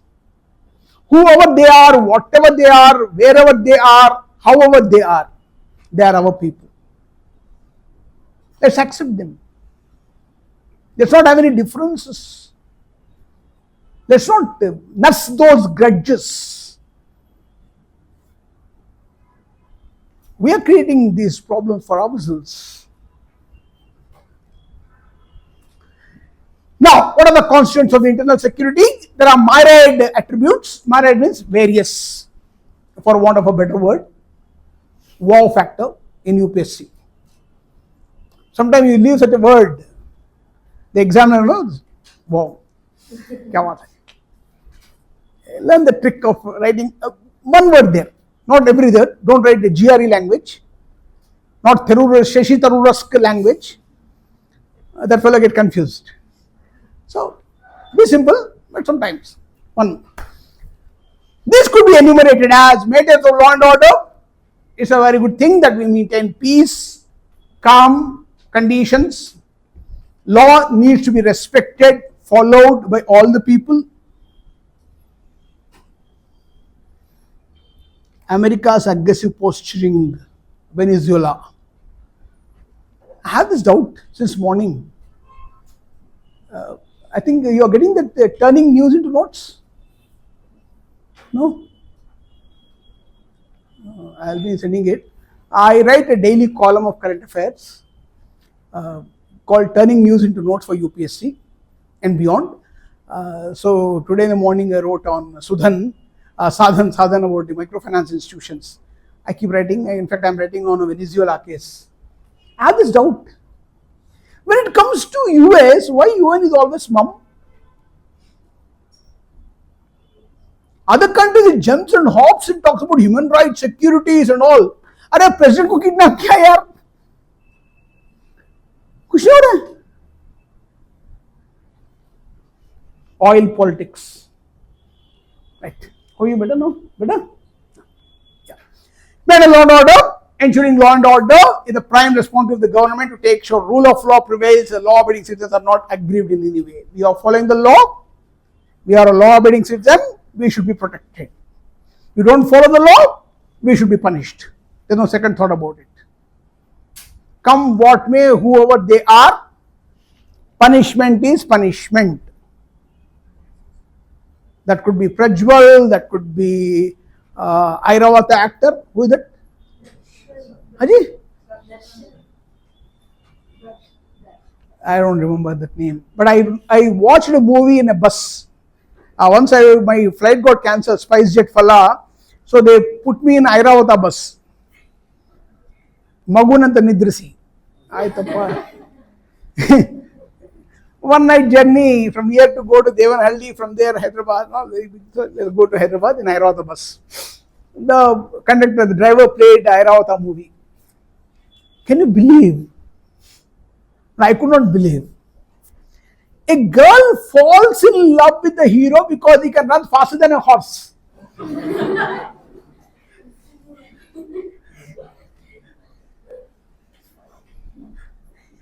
अरे यार लड़की यार ऐसे कमजोर नहीं होते बेटा. अरे घोड़े से तेज भागता तो कल आपसे भाग जाएगा यार, है ना. Let him be Ravana's son. He has done something wrong, he will go inside. Let him be a steel baron, Janardhan Reddy. Some bird told him that he is a rebirth of Shri Krishna Devaraya. पता नहीं किसने बोला उसको.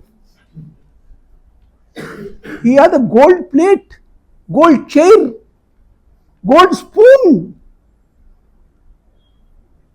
We were shocked. And to avoid the CBI people, he offered one crown to Lord Balaji. Balaji took it and sent him to jail.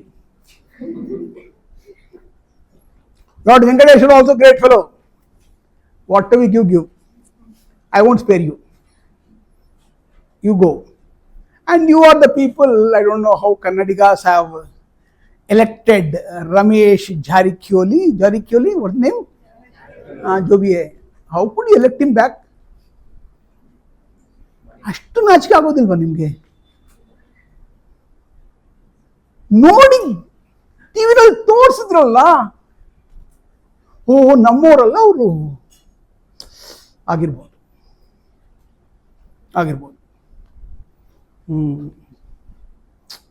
Now you know what I meant by human denominator.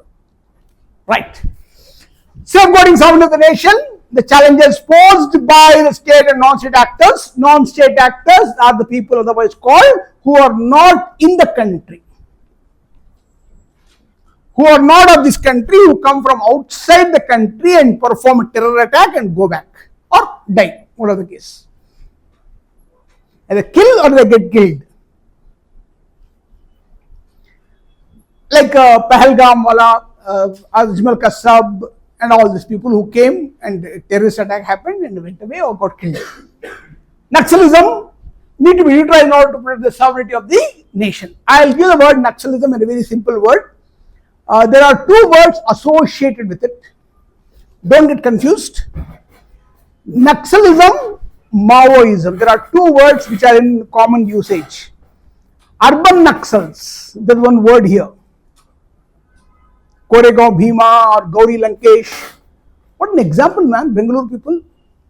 I don't have to go further anyway. All examples are found in Bengaluru.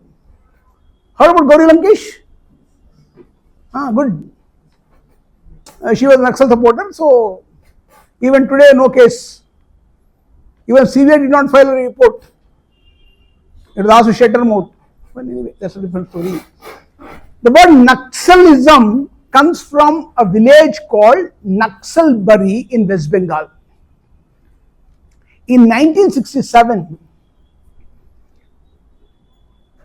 two boys who were educated in Kolkata came back to village, saw the plight of the peasants, the farmers who have been assaulted, who have been troubled. And those two boys were one Charu Majumdar and Kanu Sanyal. And these two boys, two gentlemen, were helped by a tribal guerrilla warfare expert called Jagtal Santhal. The three of them trained the peasants with the sickles, bows and arrows, knife, anything, axe, whatever they could get, and attacked the zamindar, the feudal lords of Naxalbari village and all, killed all of them, burnt all the properties, and that marked a moment that the common man gets violent. The reason when the common man gets violent is not in the capacity of the government. But this act was similar to another great movement, what we call as a long march, by a Chinese leader, Mao Zedong, who was a librarian in a very distant place, in a province. There he came across Marxism, communism, different books on that. He read all of them, mixed all of them, and he made one rule, and he called it Maoism. His fundamental belief was that the power to the common man will not come through ballot, but will come through bullet. And started a long march, people started following him, and ultimately he overthrown the Shah dynasty. Then China had no human rights, because Maoism doesn't believe in democratic rights, they don't believe in human rights. They believe only the violent as a method to achieve anything, which is against the normal principle of living with dignity. Even today in Chhattisgarh, Dantewada and all, they don't let schools run, bridges are damaged, no schools are run, no hospitals are done. They don't want development to go to the tribal people. The moment they go, they lose their steam. And arms they are getting are snipers. Once upon a time I was shocked when they got AK-47. Because the route was China, Pakistan, Afghanistan, Pakistan, then through that Aksai Chin area, it would come to Myanmar. From Myanmar, it would enter Northeast India, and then it would come to India. From there to Bihar, and enter India to Chhattisgarh and all. But now they are getting snipers directly from China to Nepal, because Prachanda became a very close friend of China, Nepal government. And from Nepal, Raxol border Bihar, Bihar to Jharkhand, Jharkhand to Chhattisgarh. They are getting detonators, ammonium nitrate, everything. Which is similar to the Naxalism as an ideology is based on Maoist ideology. But both these systems believed in violence as a method to get the end. So don't get confused with Naxalism and Maoism, both are same. What was started in Naxalbari is based on the principle of Mao Zedong. So it's called Maoism. So terrorism, we all know, you need to try in order to protect the sovereignty of the nation. Ensuring domestic peace and tranquility, that is one important aspect. Is it just communal violence? I think we discussed it. Ethnic clashes, I told you. Mob violence, we discussed the reasons, like communal clashes, caste clashes, river clashes, anything. Cow vigilantism, or we are seeing a very new trend nowadays, honor killing. Ever heard about it? Couple of days ago, one girl came back after 8 months or something. It was calling in the TV, I guess. Came back with her boyfriend or got married, and father of the girl killed the boy. Atare naita? Gotilva?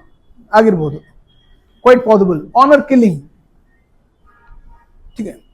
So, mob violence is need to be checked to ensure peace, tranquility in the nation. Equality, Article 4 of the Constitution of India entails a responsibility of the state to ensure equality before law. All are equal. I have been saying it from the point 1. I didn't say anything else. I have only been saying we all are equal. You still don't believe? You don't believe? You believe or you don't believe? You get into metro? Tell me the religion of the metro. You need emergency medical care. Are you worried about the religion, caste of the cab driver or the ambulance driver? Emergency surgery has to be performed. Are you worried about the caste or religion of the surgeon? Then why? Why in daily life? You need some emergency medication, a life-saving medication. The next shop that is available belongs to one of the religions you do not follow, you do not believe. Don't you buy medicine? Don't you? Is religion more important than human life? Then why? ನನಗತ್ತೆ ಅರ್ಥ ಆಗ್ತಾ ಇಲ್ಲ, ನೀವು ಹೇಳ್ಕೊಟ್ರೆ ನಾನು ಕೇಳೋದು. I am very innocent. Please tell me why their differences. చెప్తారు మీరు? Anyone? చులుకుని మునియమ్మ? Will you? తెలియదా? కన్నడ, తెలుగు? ఎక్కడ? నెల్లూరులో, ప్రాపర్ నెల్లూరా? అంటే వేదాయపాలెమా, దర్గామిట్టనా? ఓ బీచా? హర్నాథపురం సైడ్, బాలాజీ నగర. మీకు ఎలా తెలుసు అడగండి మళ్ళీ. నాకు గల్లీ తెలుసు ఇండియాలో. మీ ఊర్లో సెర్చ్ చేయడానికి వెళ్తే ఆయన పాపం అడుగుతున్నాడు, చెప్పబడలా మీరు వస్తున్నట్టు అని. చెప్పకూడదు సార్ మేము వస్తున్నట్టు అని చెప్పాను.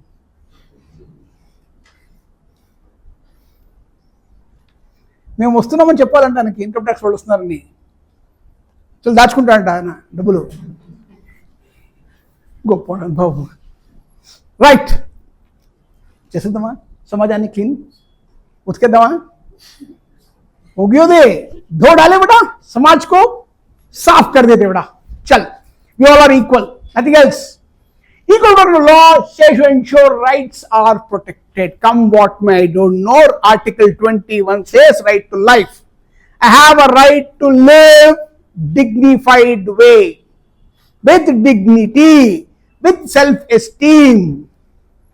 मुझे जलील मौत नहीं मरनी है भाई, मुझे इज्जत जीनी है. कोई दिक्कत है किसी को? हरी बताइए बेटा, कोई है जला के राख कर दूंगा ऐसा कुछ है? तो फिर हद हो गई यार. Freedom from fear, please. I don't want to fear more life. Every step I take, every moment I can't live with this fear. जहां भी जाए बेखौफ घूमे, बेडर से घूमे, बेझिझक घूमे, घर आए वापस, कोई प्रॉब्लम नहीं. लड़का या लड़की कोई नहीं है, कोई प्रॉब्लम नहीं. Go, come back happily. Let's teach this generation that every woman is equally human. Please, I want that. There should be an environment where people can express their views and thoughts without fear. Dissent is the beauty of democracy. I do not agree, but we all can agree to disagree with each other, can't we? Can we both agree to disagree with each other? Yes. I don't like your idea, you don't like my idea, all right, so be it. आपकी सोच आपको मुबारक, मेरी सोच मुझे मुबारक. यार कोई नहीं है, जी लेते जिंदगी. Because I don't like your idea, you kill me. How? Yeah. Dissent is important. Democracy and difference between sections of people could be resolved through dialogue. Sit across the table, have a cup of tea and fight. Quarrel, discuss, leave it, go away. We have another life to live. We have a better life to live. I don't want to get into conflicts with the people on a petty issues. We do not decide my future. No, I don't want a fearful life. But this is my personal opinion. You can disagree with me. No, we want to live with fear, live. I don't mind.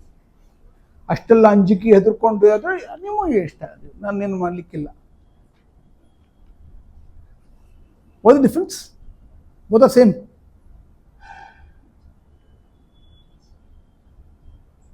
Somebody is scared of a dog. What does the saying say? Barking dogs seldom bite, isn't it? भोगने वाले कुत्ते कभी नहीं काटते, ಬೋಳ ನಾಯಿ ಕಚ್ಚೋದಿಲ್ಲ ಅಂತ. ಆಯ್ತು ಬಿಡಿ, ಅದು ನನಗೆ ಗೊತ್ತಪ್ಪ, ನಾಯಿಗೆ ಯಾಕೆ ಗೊತ್ತು? ಅದು ನನಗೆ ಗೊತ್ತು. ನ್ಯಾಯ ಯಾರು ಹೇಳಿದ್ದಾರೆ ನೀವು ಬೋಗಳೆ ನಾಯಿ ನೀವು ಕಚ್ಚಬಾರ್ದು ಅಂತ? Anyone can harm us, right? మురిగే కుక్కలు కరవన్నారు, అసలు నాకు తెలిసి కుక్క తెలుసా? ఎవరు చెప్తారు? కుక్కకి ఎవరు చెప్తారమ్మా? మనమే. అదే కదా నా వాద, అదే అప్పటికి అదే చెప్తున్నా. ఈ సమాజం కుక్కతో ఒక అని ఎవడు మార్చలేడు, మీరు మార్చే మార్చండి. Yeah, section of people through dialogues. Non-discrimination, I think I've already told you enough on this. Just take the notes. You get the PPT today evening. Enjoy. घर जाओ, पूजा करो, हाँ पूजा वूजा कर लो, पूजा पाठ कर लो, जो करना कर लो. There should be no discrimination which include exploitation, oppression by any strata of citizens or the hands of the state or society at large.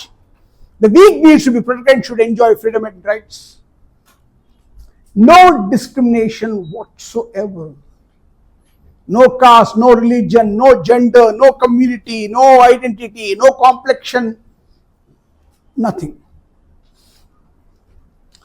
Social harmony and fraternity, fraternity, brotherhood. Social harmony between the various castes, community, regions, etc. is imperative to prevent and resolve internal security. That is very important that we solve these differences. The sooner the better. Now is the time. If you have any difference with any person, go solve it. Live happily. Don't carry the grudge. It will hurt you, harm you. Because you never know that person may hurt us. Resolve the issues. I know it because the Dawood Ibrahim gang was after me for almost 6 years. Till we neutralized 4 of them. Okay, I'll tell you. I personally neutralized 2 of them.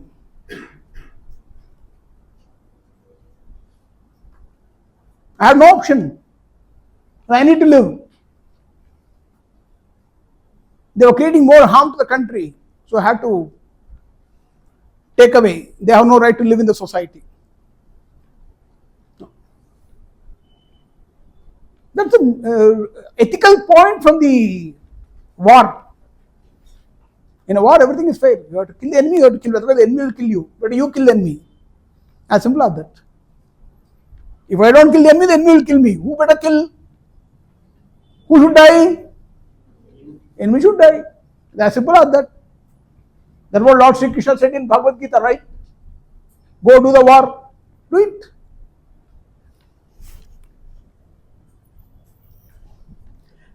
Yeah, this is a PYQ 2014 question. It's 8 thing. 7 o'clock. Oh, we have 1 more hour. Okay, right. Yeah. The diverse nature of India, the multi-religious and multi-ethnic society is not immune to the impact of radicalism which is seen in her neighborhood. In her neighborhood. What did he mean here? Mother India. When he said the pronoun her, he means India is mother. We need to protect our mother, right? If someone attacks mother, what will you do? You invite them? No, we fight them. Don't we? If we can't protect our own mother, then what are we for? अरे माँ बहनों को रक्षा नहीं कर सकते तो क्यों भाई?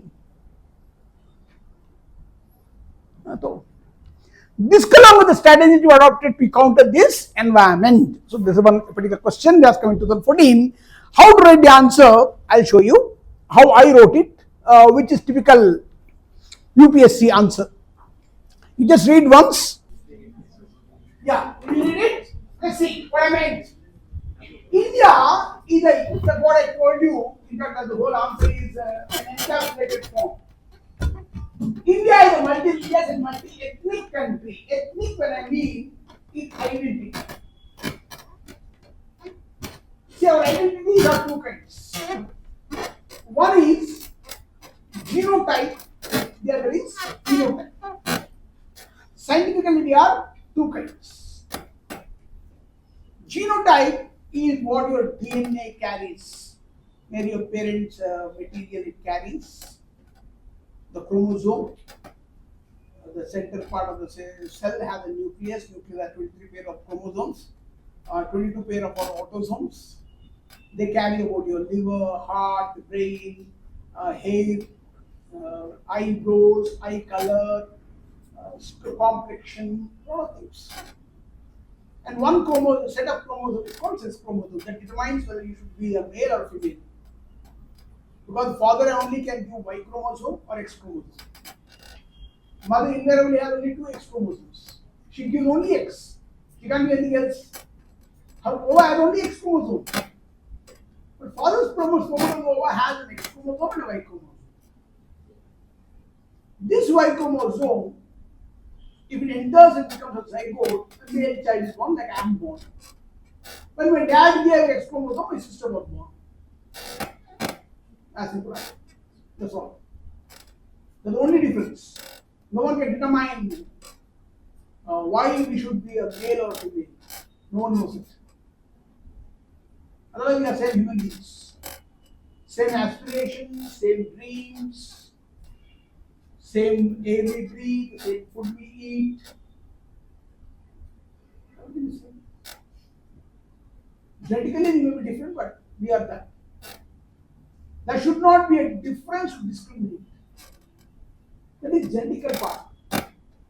Secondly, the phenotype, the facial features.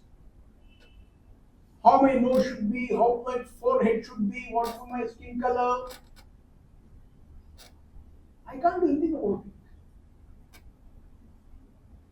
The people are named the equator, the African people are never worried about the complexion. Those are hated most. So the racial people, racial intimidation, racial identities are threatening us.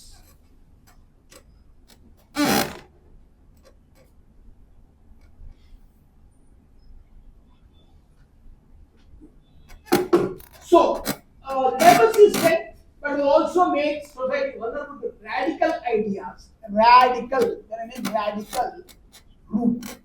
The word RAD, rad, comes from the word root, like radish, rad. So the root idea, the very basic idea, is that we are different.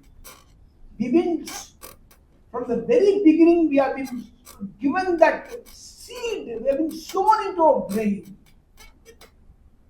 Either we are born superior or we are born inferior, or we are different. We are different. We are different. We've been fed with this. Coming from within and outside the country, in India's neighborhood, the rise of religious extremism, terrorism, and ethnic conflicts, but no mentioning of any country's name against UPSC schools. Neighborhood, काफी बड़ा. ಅದು ಪೋಲು. ಸರಿಯಾ? ಅದು ಸಾಕಾಗುತ್ತೆ. ಚಾಲೂ ಮಾಡಿ ನೀವು ಏನು record. Sexual society creating category unities, radicalism can spread through social media. That I told you. Facebook post. Remember 2020 May, Shivaji Nagara, one Facebook post. Don't know. The nephew of an MLA, some Srinivasa Murthy or somebody. Check. I am a bit confused about it. Is it 2020? Yes, 2020 May, I guess. Shivaji Nagara of Retd town. Facebook post causes furor and communal tension in Shivaji in 2000, May 2020. Just type something like this.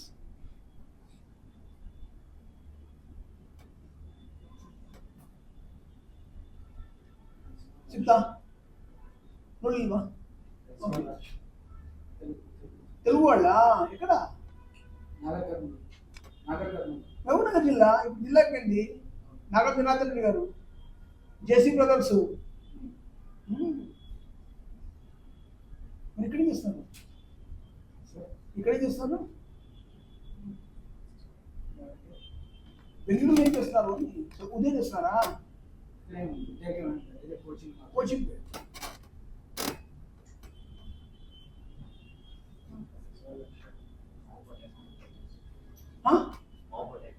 mob attack, one Facebook post.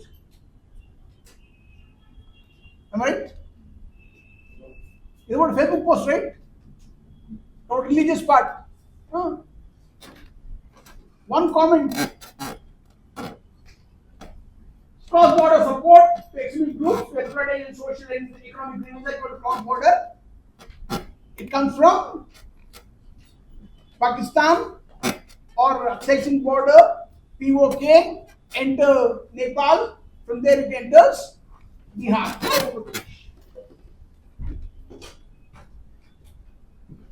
To counter this, India needs a balanced approach. First, promoting inclusive development, and because that was the problem, here I am giving the solution. This is called a way forward method in UPSC. You get marks for suggesting a clear-cut approach to counter the problem. The UPSC is all about solutions. Remember this. UPSC is only worried about the results and solution that you can give to the administration. That actually reflects how well an administrator you are. So always the second part of your answer, you give solutions which are more practical and pragmatic. And reducing inequality will prevent alienation. Second, spreading awareness about constitutional values. Article 14, 21, 19. Tolerance, accept people the way they are. And interfaith harmony. Sit around the table and discuss it. Through education and media is important. Third, strong security measures, intelligence cooperation, regulation of online content are needed. That's again very important. Because we have a cyber security issues and all. Finally, community leaders, civil society youth must play a role in promoting dialogue and rejecting divisive ideologies. What all we discussed, I have put in 2 paragraphs as an answer for 150 words. That's a comprehensive answer. You read it, but don't have write it. Just leave it. Just leave it. He was in the army. Commission. Retired as? He retired as colonel. Oh. So John Reed. Internal politics. You have joined the retired as a brigadier at least.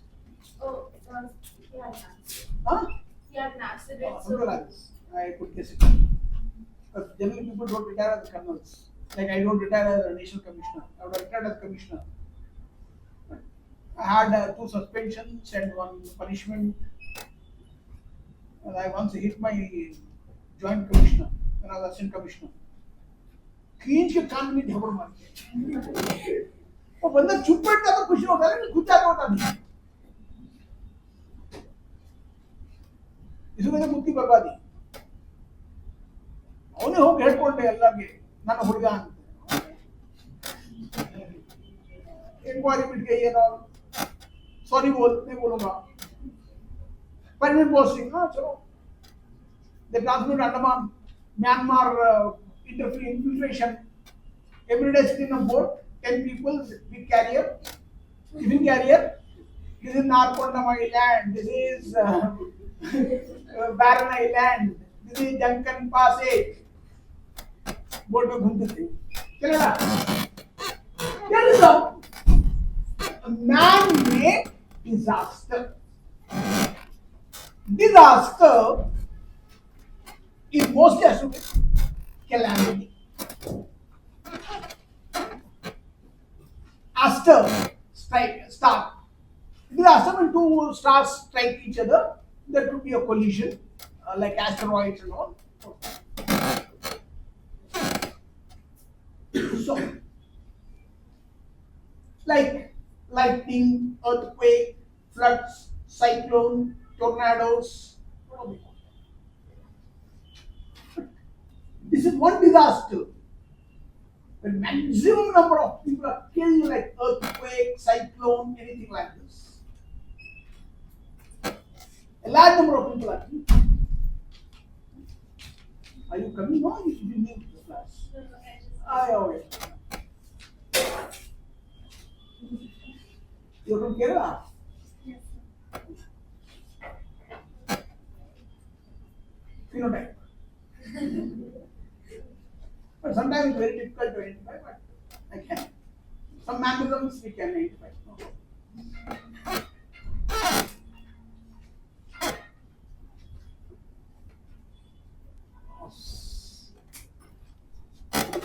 Yeah, come. So, a large number of people are killed in a calamity, natural disaster. We can understand. I can't stop a P wave coming, S wave coming, primary wave, secondary wave coming, fault line, low wave, valley wave. Earthquake happened. How many people died in Latur or somewhere else, in Jammu Kashmir, in Himachal Pradesh, Nepal? Nothing can be done. Tsunami occurred. Many people died. Understand? Act of God, we call it. But here, these many people, innocent people, are killed at one go.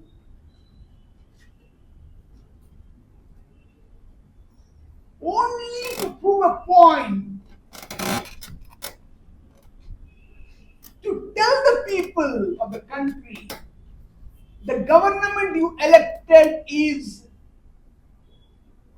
not in a capacity to protect you. The government you elected or your government will not help you live a better life, so we are going to kill you. It's a challenge you are giving to the government can't do anything.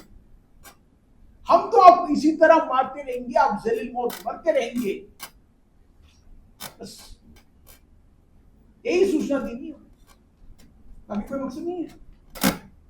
You know the reason. We will kill you this way. What can you do?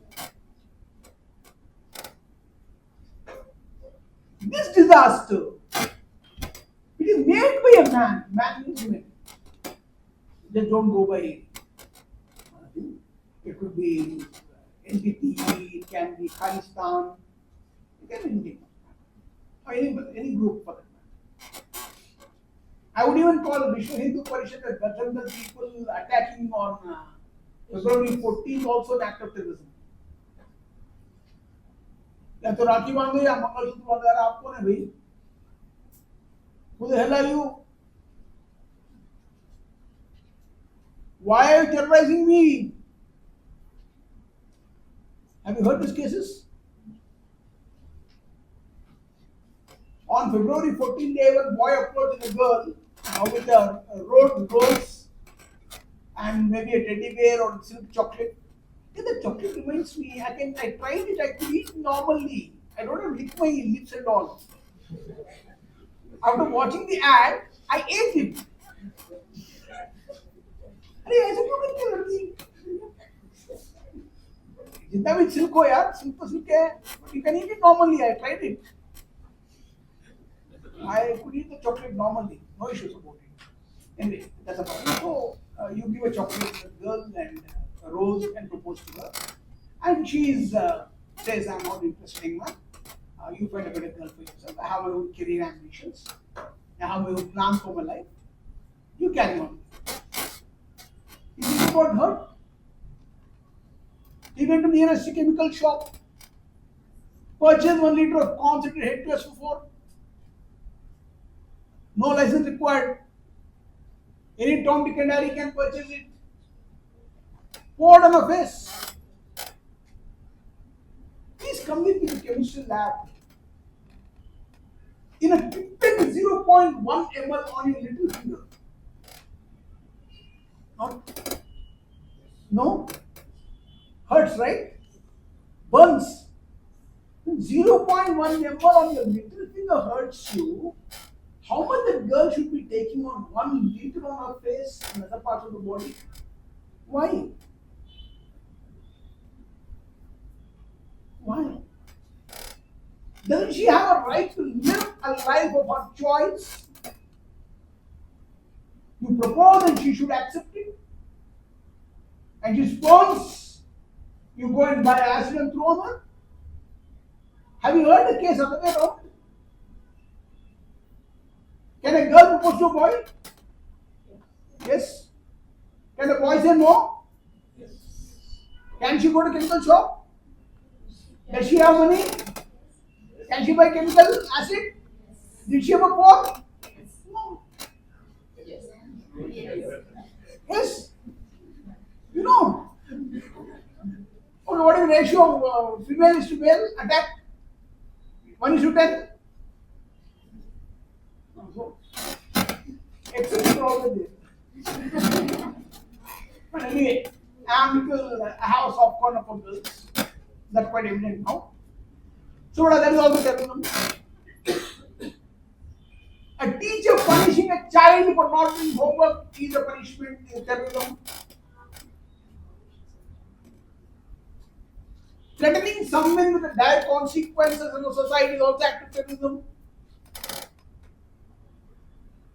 Insulting someone in the public is also an act of terrorism.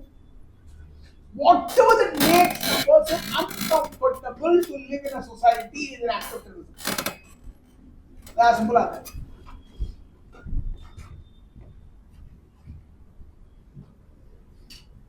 What is it? What is terrorism? It's a way to tell the unlawful use of violence and intimidation.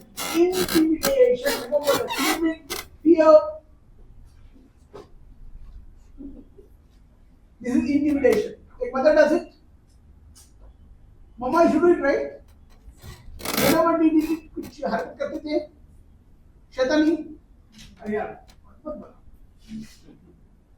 यार, मेरी mummy ना, मैं से यार बादा कसम खाई है, मैं बर्दाश्त नहीं करूँगा, सब रात को बोलती है, मैं यार हर दिन पीटता था, ये तो पीटता था या पीटता था, I got these two, अरे यार, बचपन ही सीखी हमारी, तो intimidation. This is also terrorism.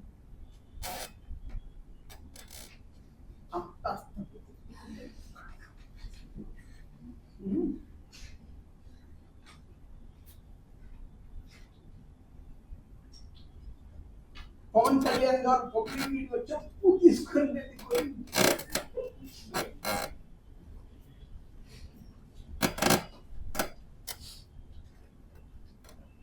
especially against civilians. Why especially against civilians? Because they are unarmed, untrained in the warfare. They don't know how to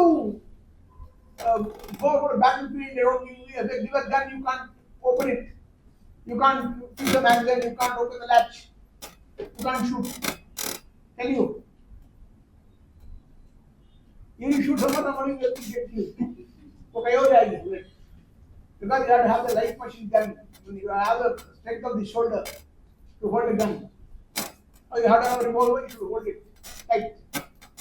Anyway, Lucknow हो गया ना तब सिखा देंगे. Mandatory loan. IAS, IRS and all is now, but IPS you have to go for Southern Academy, National Police Academy, there is mandatory. At least 3 bullseye, 10 shots. For now, come back again. They'll give you 7 or 8 opportunities. Seek out better. Sometimes they'll call it. They'll throw in intelligence. In police also you can come in intelligence. Your shooting is not that good. Mandatory. Police is mandatory. Yeah. Because civilians are not trained in the warfare, whereas my soldiers are trained. देखो फौजी भाई को यार training दे रखी है, गोली बारूद बंदूक सब जानते हैं, है हिम्मत तो आओ बेटा लड़ो हमसे, दिखा देते हैं क्या बेटा गाना क्या हमसे, आज देखें जरा आगे, आज देखें जरा इसमें कितना है और हम देखेंगे हम एक आघात हो जाए हम मासूम लोग को मारेंगे यार, innocent people. You tell the government that you are inefficient, ineffective. You can't protect your own people. In the pursuit of political aims, that's what I said, government. It is the use of force or violence against persons or property violating the criminal laws of a particular nation for purpose of intimidation, coercion, or ransom. Intimidation, I told you, make someone scared. Coercion, force, apply force. Coercion means applying force on somebody. If somebody doesn't listen, you apply force on the person to make the person listen. Like we used to request them to tell, but sometimes they would not. लातों के भूत बातों को नहीं मानते, अरे मानते हैं? जिसी की लाठी उसी की, तो बोलना भाई जिसकी आंख हो रही है उसकी बात सुनिए, क्यों ಎಮ್ಮಿ ಯಾರು ಮತ್ತೆ ಮಾತು ಕೇಳೋದಂದ್ರೆ ಯಾರು ಕಟ್ಟೆಯಿಂದ ಮಾತು ಕೇಳೋದು ಅಷ್ಟೇ, ಇಲ್ಲದ್ರೆ ಕೇಳೋದಿಲ್ಲ. So we have to, even in my service, sometimes we have to use coercion, threat, intimidation and all. Generally the human rights, they care about female criminals. I don't know what is male criminal, female criminal, criminal is criminal rape. But a National Human Rights Commission has very categorically mentioned to deal with female criminals. No male officer will touch them. No physical touch. I don't know. हैवान है भाई, देख रहे हो? She ruined 142 lives of girls' lives. Read S.K. Ghosh story of book on human trafficking. It had my inputs. It had my inputs from this particular my service. I don't know whether he has acknowledged it. Probably he could have acknowledged S.K. Ghosh, the book on human trafficking. You can read a good book. So she almost ruined the lives of 142 girls, and money was routed for terrorist activities by selling girls. क्या करें? What should I do?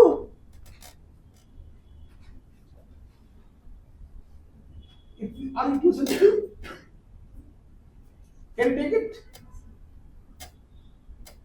No. So the Human Rights Commission is very clear that we should not touch them. Now, generally, women have little longer nails, right? ಒಬ್ಬರು ಸ್ವಲ್ಪ ದೊಡ್ಡ ಮೇಲೆ ಬರುತ್ತಲ್ಲ, gold paint ಬದಲಾವಣೆ paint ಇಸ್ಕೊಂಡು ಅದು ನಂಬರ್ ಉಂಟೆ 134 324 ఏమో ఉంటాయి.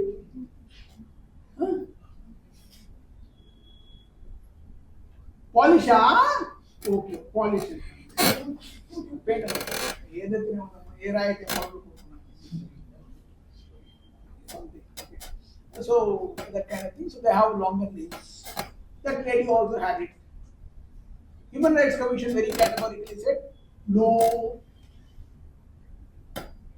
No. Took a player, small players, heading player, started pulling the nails. First right hand. very easy. I are good girls. You are good girls. You understand, right? Long and nail, and I put a clipper here. Where? Pull it. Nail comes out. All of the blood also comes out, but I didn't touch physically. Video recording. No physical touch. No nerve is touched. Blood comes out. She starts crying, pain. After a couple of hours, she is hungry. Because Human Rights Commission, we should feed the criminals.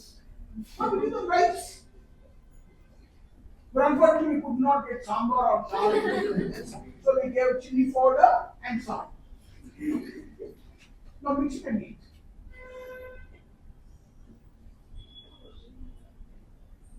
Even now you need to open your mouth. Tomorrow morning your choice is breakfast. क्या खाना चाहोगे?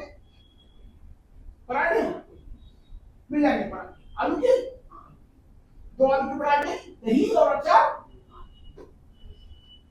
पराठे के 2 या दही और अचार बस उस लड़की को ये नहीं पता है कि हमने कुछ मिला दिया उसमें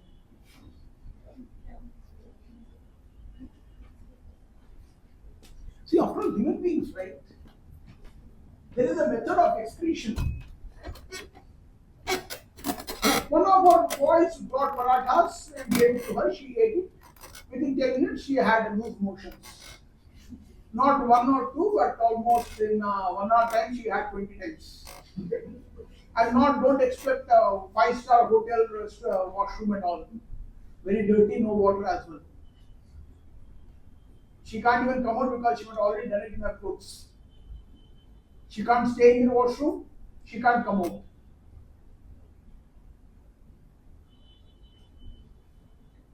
With great difficulty, she gets a wash and change of clothes. She comes and says she won't eat again. Guarantee. कुछ खाओगे? भूखे मरो. ये तो बोल दो. Where the money go tell me? Whom did he give?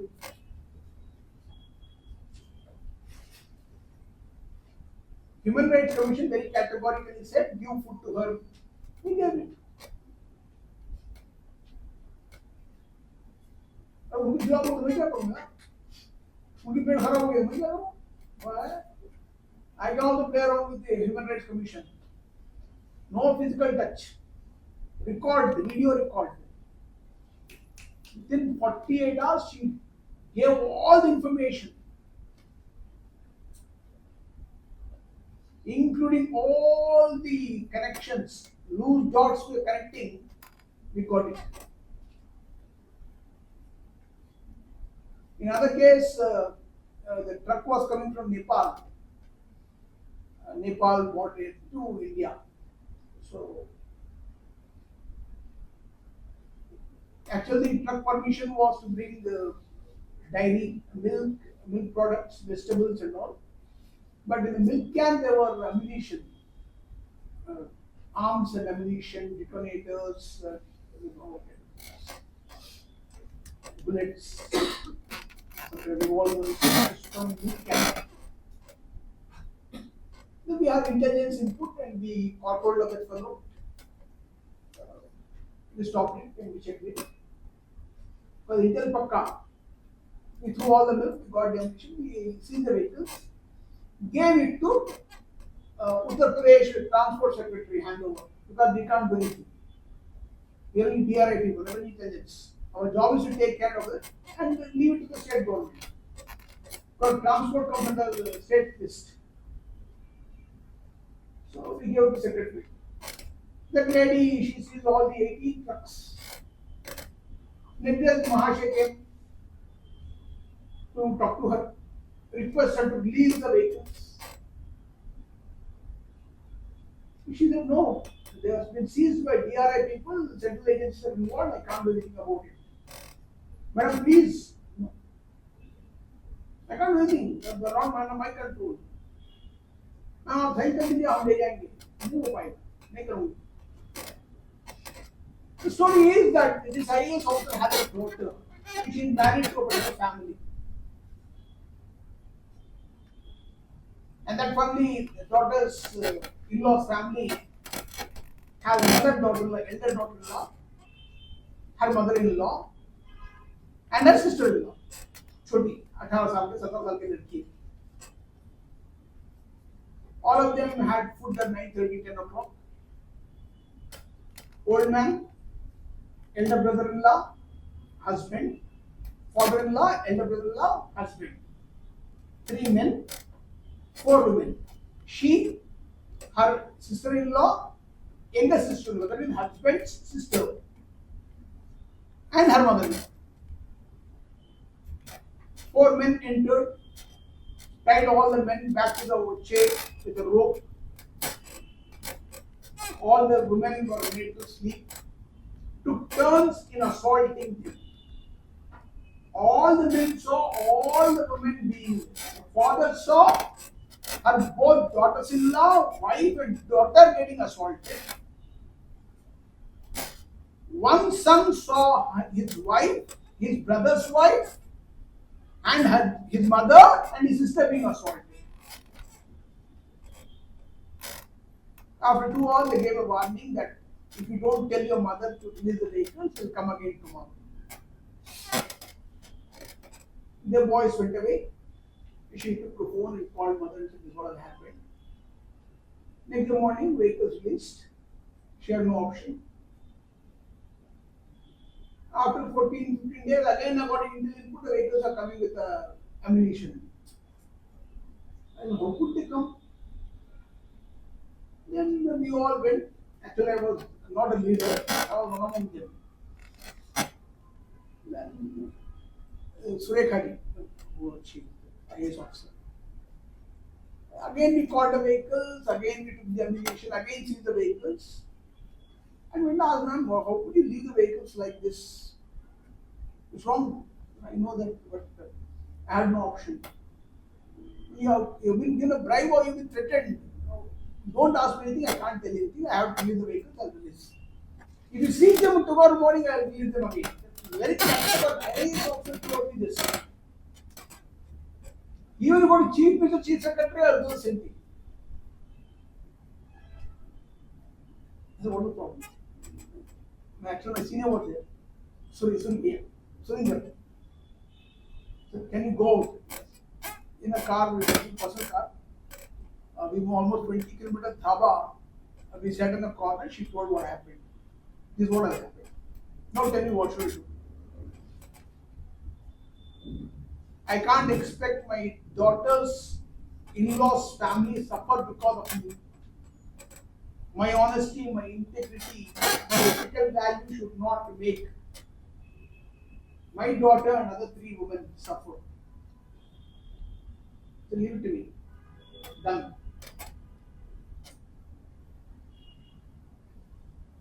After 2 days, the 4 boys are picked up. 4 different cities. One Kanpur, one Meerut, one Ghaziabad. They were admitted to hospital because they had fever. They were given a dextrose injection. All the boys went into deep sleep. By the time they woke up, fever had come down. They were discharged. They were sent home.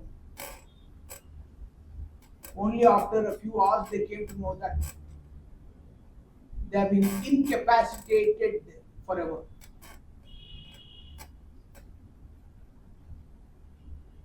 Removed.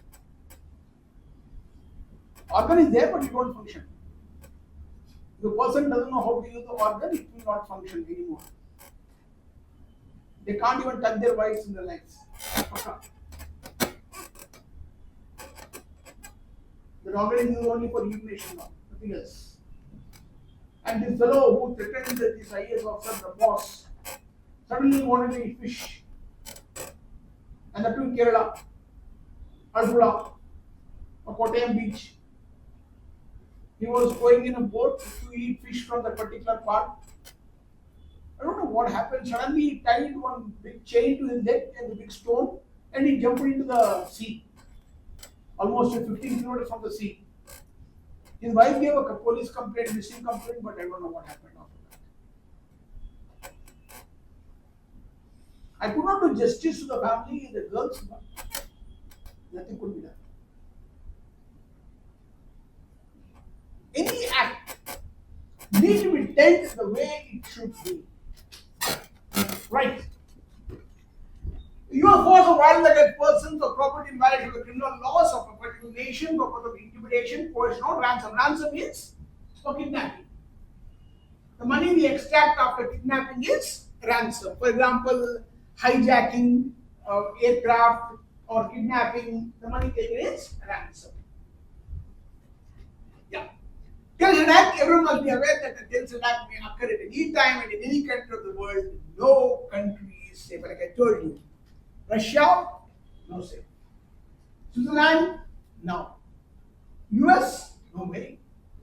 Germany, no. Belgium, no. France, no.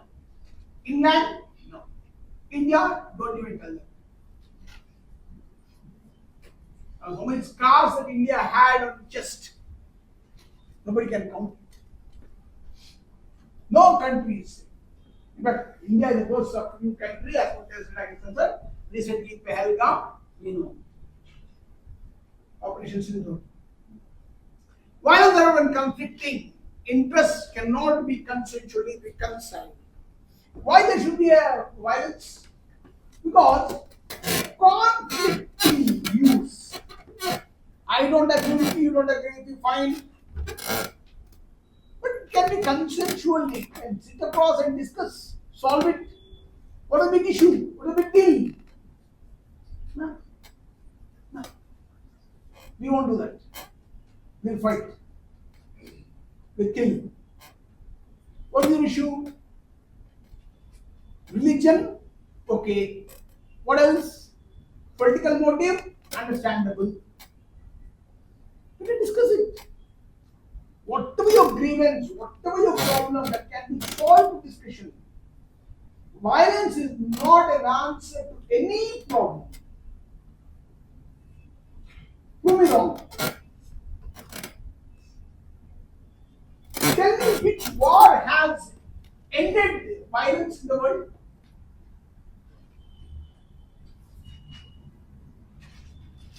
If at all I tell you the ultimate purpose of a war is to attain peace, did World War I do? No. World War II? No. Vietnam War? No. Indochina War? No. Three India-Pakistan wars? Yes. Now Russia and Ukraine are fighting for a long ocean. North Korea, South Korea are tired of war. Vietnam want South China Sea. South China Sea is my sea because there is a fossil fuel in it. Bangladesh is fighting a war with India. Pakistan is fighting a proxy war with us. And internally we have our own war with each other.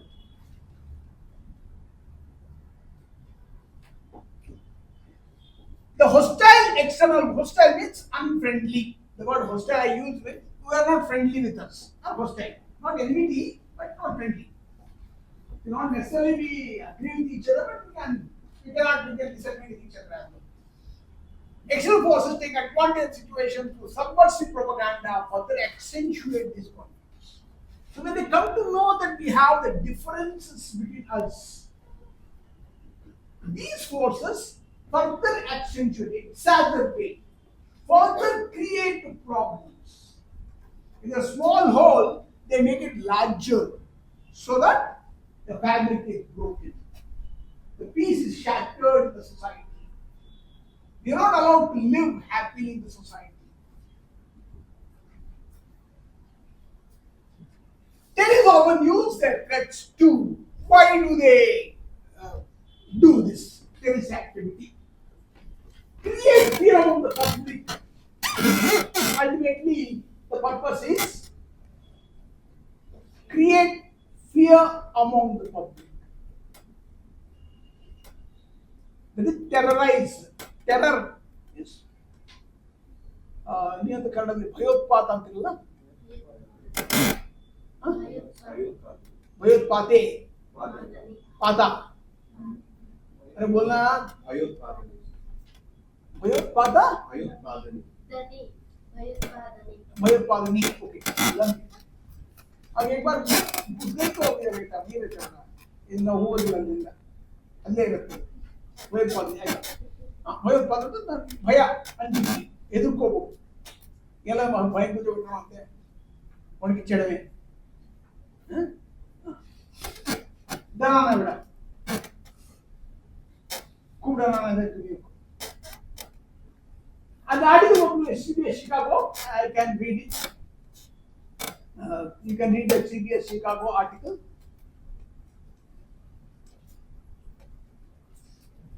A couple of years ago, an article published. It defined terrorism in such a beautiful way, very sensible way. Fear among the public. Ultimate purpose of terrorism is to create fear. People are scared to live. We never know when they get killed. If you don't go out, you can't live. But you got to go. We need to go invariably. A cab driver has to ride the cab. No option. A pushcart seller has to sell vegetables. No option. A bank employee has to go to bank. A teacher needs to go to school. A student needs to go to college and schools. A worker has to go to factory. A construction laborer has to go to site.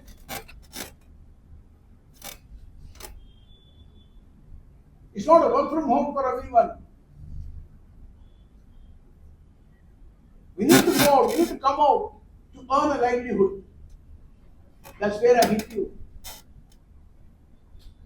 I'll scare you to the extent that you don't come out of your house. Because there is fear that if you come out, will be killed.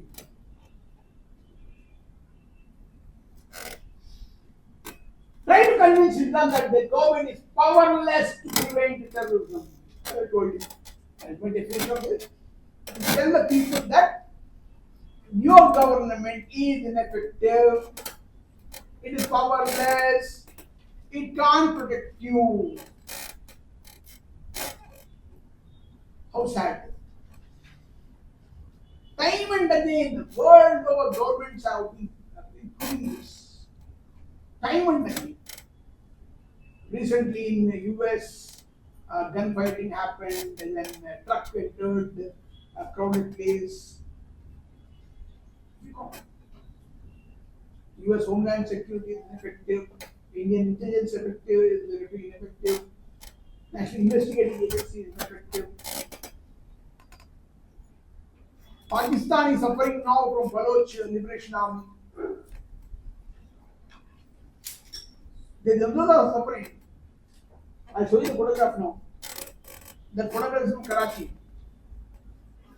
On Eid day, on a public day, that photograph is taken. Get immediate publicity for their causes. Whenever there is an attack happen, public will get immediate attention. The act will get immediately published. Media will coverage. People will talk about it. Who did it? And sometimes somebody, Hizbul Mujahideen, somebody will claim, we did it. It's our. Or from Yasin Bhatkal, Indian Mujahideen, they claim that we did it. Why? Our way of doing it. We want to tell your people that your government is ineffective.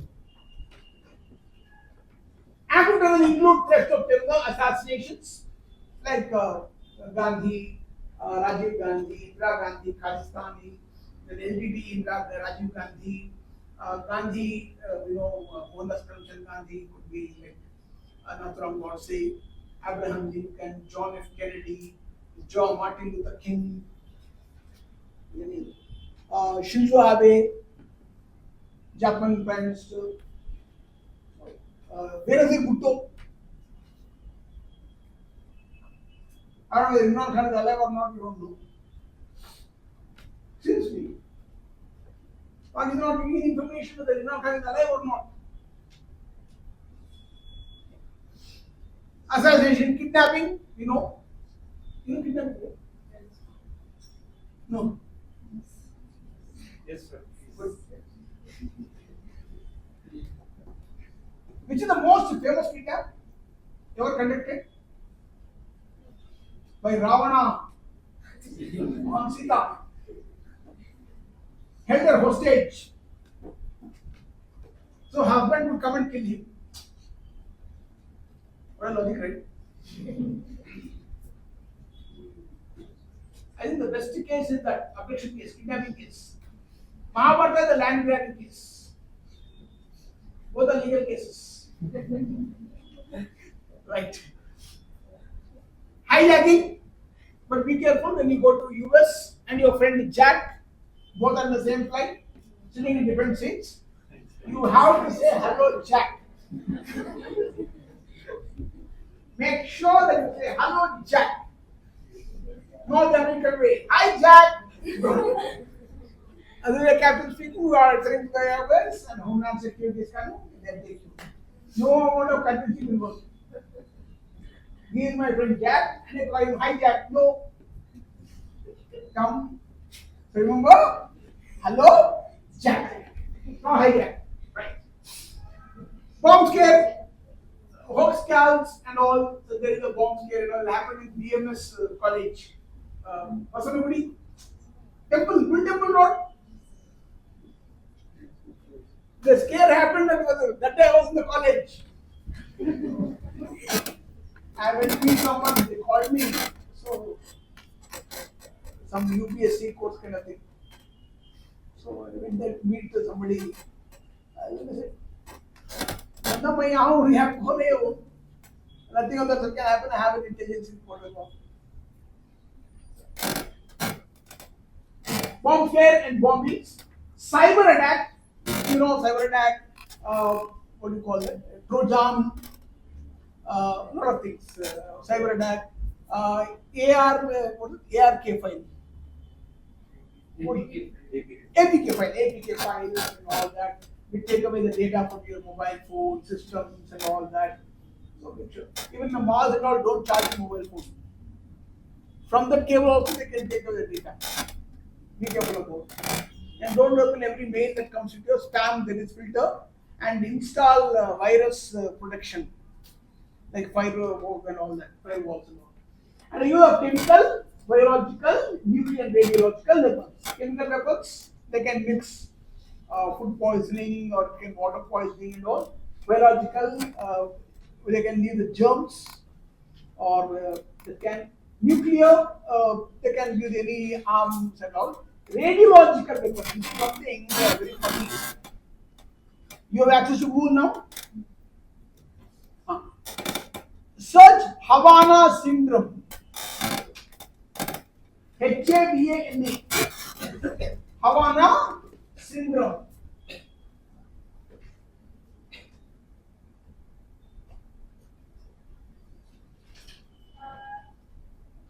HAVANA. Havana syndrome. It's a radiological threat attacking the American embassy, diplomats. The wave goes, it stops the brain functioning for some time. The waves are so that you can read the Havana syndrome now, and you go home, you read that, and it's very good. It's also a radiological weapon. It can blank the mind of the leaders. So they can't argue, they can't discuss, they can't negotiate anything. They go blank. The very funny way of doing this, you can read it by Havana syndrome in that. This is the photograph I was telling you about. This bomb attack happened in Karachi on Bakrid Day, killing almost 80 people. You can see the legs. People got killed. They all are wearing white clothes. They went to offer prayers. It's not India, it's Pakistan, Karachi. This is the bomb attack. It happened. Limbs, people died. I would have taken any bomb, Mumbai, SK, Mumbai part. But I deliberately wanted to tell you some message with this photograph. If you can catch it, it's good.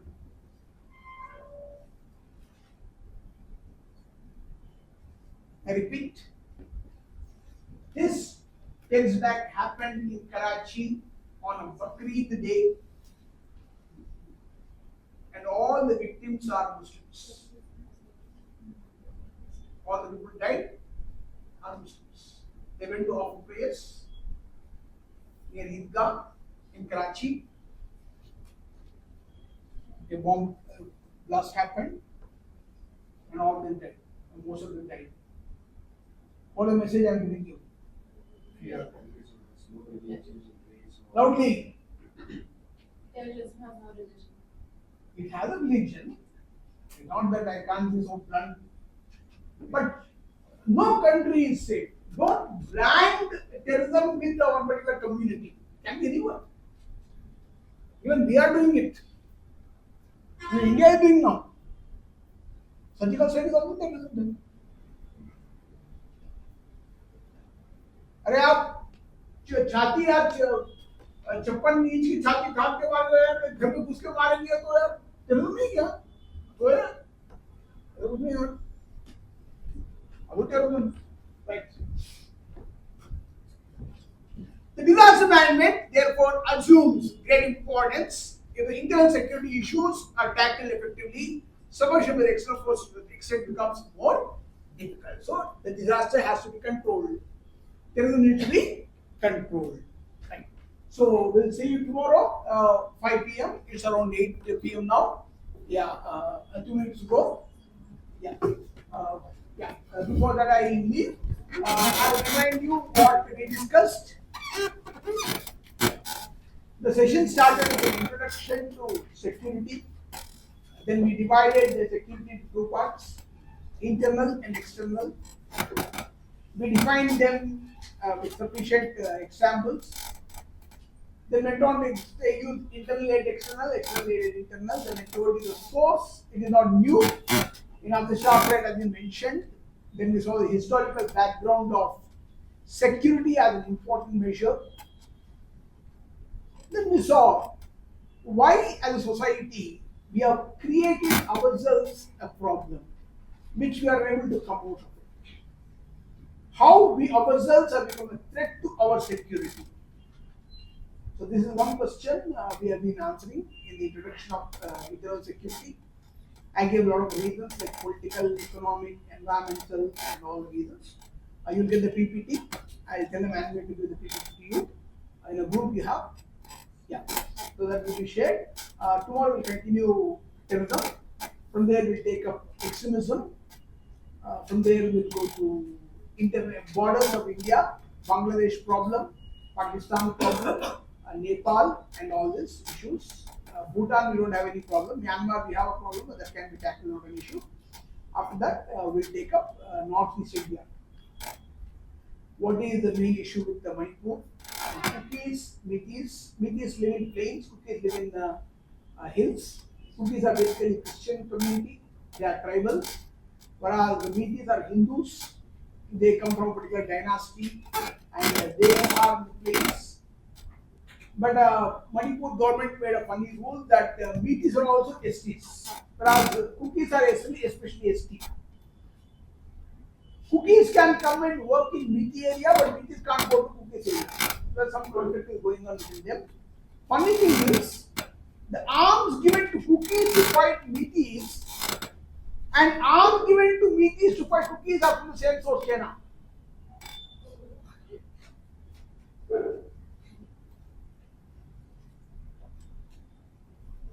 This is important. I have it. I checked it. Confirmed. Both are the same kind of guns, killing each other, so they can create internal disturbance in India. Then I will go to Nagaland. What is Nagaland issue? Then briefly we'll discuss Tripura, Assam. That should do. From there we'll come back to organized crime. Then we need to go to cyber security. Then I will add one more topic called police reforms. Police reforms have been one widely asked question.